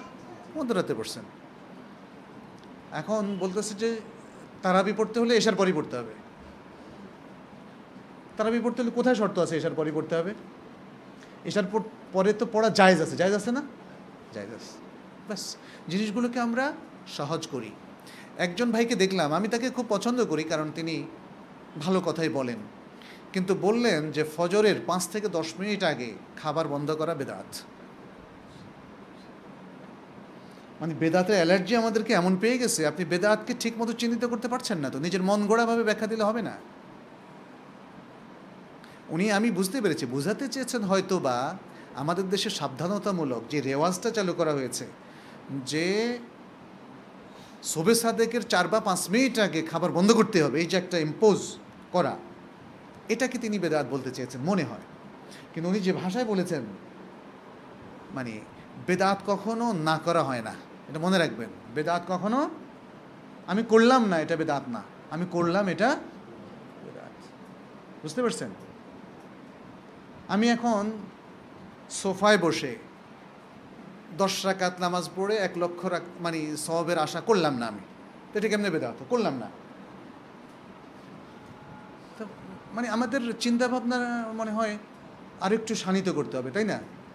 আপনি বেদাত চিহ্নিত করতেছেন অথচ উল্টা পথে চিহ্নিত করতেছেন, এটা তো হবে না। বেদাত হচ্ছে কি? কিছু করা, কিছু না করা বেদাত। কিছু বিশ্বাস না করা বেদাত না, তাই না? আমি যদি বিশ্বাস করি যে এখানে এসে 2 রাকাত নামাজ পড়া অনেক সওয়াবের কাজ, আমি যদি বিশ্বাস করি তাহলে বেদাত, আর বিশ্বাস না করলে এটা বেদাত না। আমার এক নিকট আত্মীয়, তার 2 মেয়ে ও 1 ছেলের, তার 2টি বাড়ি, এর মধ্যে একটি ও সমস্ত ব্যবসা তার ছেলের নামে লিখে দিয়েছেন। তিনি এখনও জীবিত, এমত অবস্থায় তার করণীয় কী? আমার তো মনে হয় আলোচনায় স্পষ্ট হয়ে গেছে, তাই না? আমার আলোচনায় স্পষ্ট হয়ে গেছে করণীয় কী, সেটা বের করে নেবেন। ওসিয়াত যে কারণে হত্যাকারীর জন্য বাতিল হয়, তাকে ওয়ারিসদের জন্য কি সেটা প্রযোজ্য? হ্যাঁ, হ্যাঁ, এরস বাতিল হয়ে যাবে, উত্তরাধিকার সত্ত্ব আসে পাবে না, হত্যাকারীর জন্য কোনো উত্তরাধিকার থাকবে না। এটা শরিয়ার মূলনীতি। আর কোনো প্রশ্ন আছে? আমাদের বিশ্ববিদ্যালয়ে শীতকালে ফাইনাল পরীক্ষা অনেক সময় 12টা থেকে 4টা পর্যন্ত অনুষ্ঠিত হয়, তখন জোহরের নামাজকে আসরের নামাজের সাথে জমা করে আদায় করা যাবে কি না? অনেক সময়, বছরের অধিকাংশ সময় কিন্তু 12টার আগে জোহর রক্ত হয়ে যায়। এটা একটা আপনার দেখতে হবে, তাকবীর উম্মুল কোরা ফলো করতে পারেন। উম্মুল কোরার যে অ্যাপসগুলো আছে সেটা ফলো করতে পারেন, এক। আর দ্বিতীয় হচ্ছে, আপনি 12টায় ঢুকেন, অনেক সময় আধা ঘন্টা আগে ঢুকতে হয় ফলে, আধা ঘন্টা আগে বের হয়ে যান, অথবা আসরের টাইম হওয়ার আগে বের হয়ে যান, বের হয়ে ফরজটা পড়ে নেন। এখানে জমা করার যে অপশন গ্রহণযোগ্য হবে না, জমা করার কোনো অপশন নাই। আপনার পরীক্ষার চাইতে আল্লাহর পরীক্ষা বেশি গুরুত্বপূর্ণ, তাই না? পরীক্ষার চাইতে সালাতের গুরুত্ব অনেক বেশি। আমরা 10 ভাই বোনের মধ্যে মাশাআল্লাহ, বড় ভাইকে আমার আব্বা সমস্ত সম্পত্তি, বাড়ি, ঘর, গরু সব কিছু লিখে দেয়। সুবহানাল্লাহ, মনে হয় বড় ভাই খুব খেদমত করেছে তাদেরকে। এমন বাবা, এখন বাবা মা বেঁচে নেই, বড় ভাইয়েরও দেওয়ার মতো কিছু নেই, তার সংসারে ঠিকমতো চলে না। আমি ছোট ভাই হয়ে বড় ভাইয়ের পক্ষ নিয়ে অন্যান্য ভাই বোনদের কাছ থেকে অগ্রিম মাপ চেয়ে নিতে পারি, বা আমার করণীয় কি? মাপ চেয়ে নিলে তো ভালো। দেখেন, শরিয়া লঙ্ঘন করে আল্লাহ কি একটা সমস্যা করে দিল, তাই না? শরিয়া লঙ্ঘন করার মধ্যে কোনো বরকত নাই, কোনো বরকত নাই। যদি আপনারা মনে করেন যে শরিয়া মেনেও তো দেখি যে অনেক বিপদে পড়ি, শরিয়া মেনেও বিপদে পড়তে পারেন, তখন সেটা পরীক্ষা, কিন্তু সে পরীক্ষা উত্তীর্ণ হলে আপনার দুনিয়া আখিরাত দুটোই ভালো হবে ইনশাআল্লাহ। আমি সরকারি চাকরি করি, অফিসের কাজের চাপ কম, তাই পাশাপাশি পড়াশোনা করি। এর জন্য সপ্তাহে 2-3 দিন অফিসে না গিয়ে ভার্সিটিতে ক্লাস করতে যাই। অফিসে না গিয়ে ভার্সিটিতে? আপনি সরকারি চাকরিও করেন, আচ্ছা। আমার ঊর্ধ্বতন কর্মকর্তা আমাকে মৌখিক পারমিশন দিয়েছে, আমি কোনো স্টাডি লিভ না নিয়ে এভাবে ক্লাস ও পড়াশোনা চালিয়ে যাওয়া জায়েজ আছে কি না? আপনার ঊর্ধ্বতন কর্মকর্তা আপনার ব্যাপারে রেসপন্সিবল, আপনার বিষয় মনিটরিং করার ব্যাপারে উনি রেসপন্সিবল। এক্ষেত্রে যদি তিনি সরকারি নীতি লঙ্ঘন করেন তাহলে বিষয়টা তার উপরে পড়বে। সাধারণত ইমিডিয়েট বসের থেকে মৌখিক পারমিশনও পারমিশন। তবে মনে রাখতে হবে যে সরাসরি প্রশাসনিক সমস্ত বিধিমালা উপেক্ষা করাটাও ঠিক হবে না। আপনি মানে যদি সরকারের কোনো নির্দেশনা না থাকে, বা আপনার অফিসে যে মৌখিকভাবেও কখনো কখনো অনুমতি দেওয়া যেতে পারে, এরকম নির্দেশনাও যদি থাকে তাহলেও চলবে, আপনি যেভাবে করছেন মৌখিক পারমিশন হলে চলবে। কিন্তু যদি মানে আপনার ঊর্ধ্বতন কর্মকর্তা তিনি সরকারি কোনো নিয়মের তোয়াক্কা না করে আপনাকে পারমিশন দেন, তাহলে তিনিও ভুল করছেন, আপনিও ভুল করছেন। যার কোনো ওয়ারিশ নেই, নিঃসন্তান, সে কি তার সমস্ত সম্পত্তি ওয়ারিশ ওসিয়ত করে দিতে পারবেন? আর যদি ওসিয়ত না করেন, মারা যাওয়ার পর তার সম্পত্তি কারা পাবে? ওয়ারিশ নাই কেন বলছেন? আপনি কি মানে আপনার কোনো আত্মীয় নেই? বাংলাদেশে একদমই একা?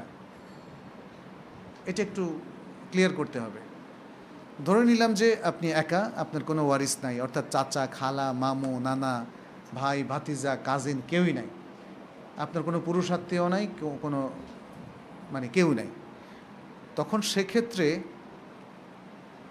সাধারণত এমন ক্ষেত্রে আপনি ওসিয়াত করতে পারেন, এমন ক্ষেত্রে কিন্তু নিশ্চিত হতে হবে যে আপনার কোনো ওয়ারিস আসলে হওয়ার মতো কেউ নাই। আর যদি সরকারি বায়তুল মাল থাকে, তা আমাদের দেশে তো বায়তুল মাল সিস্টেম আসলে নাই, ফলে ওসিয়ত করাটাই আমাদের দেশের বর্তমান প্রেক্ষাপটে ওয়াইজ। কারণ এখানে মুসলিম এমন কোনো অথরিটি নাই যারা ইসলামিকভাবে মানুষের এই সম্পদগুলোকে সংরক্ষণ করবে। যেহেতু সেটা নাই, তাহলে তার এখন একটাই বিকল্প, সেটা হচ্ছে এটাকে ওসিয়ত করা, কোনো ইসলামিক সেন্টারকে দিয়ে দেওয়া। আর সবচেয়ে ভালো হচ্ছে আপনি ওসিয়ত বা কেন করবেন, আপনি আবু বকর রাদিয়াল্লাহু তাআলা আনহুর সিস্টেমটা ফলো করতে পারেন না? জীবদ্দশা সব দিয়ে যান না, অসুবিধা কি? শুধু জরুরি জিনিসগুলো রেখে বাকিটা দিয়ে দেন। অথবা এভাবে শর্ত করেন যে আমি এভাবে দিয়ে ফেললাম, এটা হেবা হয়ে যাচ্ছে, কিন্তু আমাকে আমার পোর্শনে থাকার জন্য আজীবন সুযোগ দিতে হবে। এটা আপনি লিখিত করলে কেউ আপনাকে ডিস্টার্ব করবে না। তাহলে মৃত্যুর পরে ওই যে 1/3 বেশি ওসিয়ত করা থেকেও আপনি বেঁচে গেলেন, মানে সিস্টেমটা ঠিক রাখতে পারলেন। তবে এখানে মনে রাখতে হবে রাসূল সাল্লাল্লাহু আলাইহি সাল্লাম 1/3 ওসিয়তের মধ্যে কেন সীমাবদ্ধ করলেন সেটা কিন্তু তিনি বর্ণনা করে গিয়েছেন, আর্গুমেন্টটা দিয়েছেন। বলছেন ইন্নাকা আন তাদা আহলাকা অথবা ওয়ারাসাতাকা আগনিয়া খায়রুন লাকা মিন আন তাতরুকাহুম আলাতান ইয়াতাকাফফুনা লাদান নাস আও কামা ক্বালা আলাইহিস সালাতু ওয়াস সালাম, যে তুমি তোমার ওয়ারিসদেরকে ধনী এবং সচ্ছল হিসাবে রেখে যাওয়া, তাদেরকে গরিব এবং দরিদ্র হিসাবে রেখে যাওয়ার চাইতে অনেক উত্তম যে তারা মানুষের দ্বারে দ্বারে ভিক্ষা করে বেড়াবে। এটা কারণ এই জন্যই বলছেন 1/3 বেশি যেন না করা। এখন তো আপনার সেই ওয়ারিস নাই, ফলে সেখানে আপনি পুরোটা দিতে পারবেন। আমি মৃত্যুর পূর্বে আমার ফ্যামিলিকে বলেছি বা ওসিয়া করেছি যে আমার মৃত্যুর পর তারা যেন কোনো মিলাদ, কোরআন খতম, 40 ইত্যাদি না করে, কিন্তু তারা যদি সামাজিক বাজে দৃষ্টিকোণ থেকে আমার ওসিয়াত না মেনে বেদাত করেন, তাহলে আমার এক্ষেত্রে আল্লাহ প্রদত্ত কোনো শাস্তি হবে নি কি? অবশ্যই না, অবশ্যই। কারণ আপনি আপনার দায়িত্ব পালন করেছেন, আপনি মুক্ত হয়েছেন। এখন যারা এই কাজটা নিজ দায়িত্বে করেছে, আল্লাহ তাদেরকে ধরবেন। লা ইউকাল্লিফুল্লাহু নাফসান ইল্লা উসআহা, আল্লাহ কাউকে তাদের সাধ্যের অতীত তাকলিফ দেন না। আপনার বলার ছিল, আপনি বলেছেন, ওসিয়ত করেছেন, অতএব অন্য লোকের পাপ আপনাকে ধরবে না, যেহেতু পাপ বর্জন করার জন্য আপনি তাকে নসিহত করেছিলেন। লা তাজিরু ওয়াজরাতুন উযরা উখরা, একজনের পাপ আরেকজনকে আপনার আক্রান্ত করবে না। এটা তখন আক্রান্ত করবে যখন ওই পাপের পিছনে আপনার ইন্ধন ছিল, সমর্থন ছিল বা সহযোগিতা ছিল। এই তিনটার কোনোটাই যদি না থাকে, উল্টো আপনি ওসিয়ত করেন যে এই পাপের প্রতি আমার কোনো সমর্থন নেই, বরং তোমরা এগুলো করতে পারবা না, তাহলে আশা করা যায় যে আল্লাহ পাপ থেকে আমাদেরকে রেহাই দিবেন ইনশাআল্লাহ। তো এখানে আমরা শেষ করছি। হাদা ওয়াসাল্লাল্লাহু ওয়াসাল্লাম আলা নবিয়িনা মুহাম্মদ ওয়া আলা আলিহি ওয়া আসহাবিহি আজমাইন। সুবহানাকাল্লাহুম্মা ওয়া বিহামদিক আশহাদু আল্লা ইলাহা ইল্লা আনতা আস্তাগফিরুকা ওয়া আতুবু ইলাইক।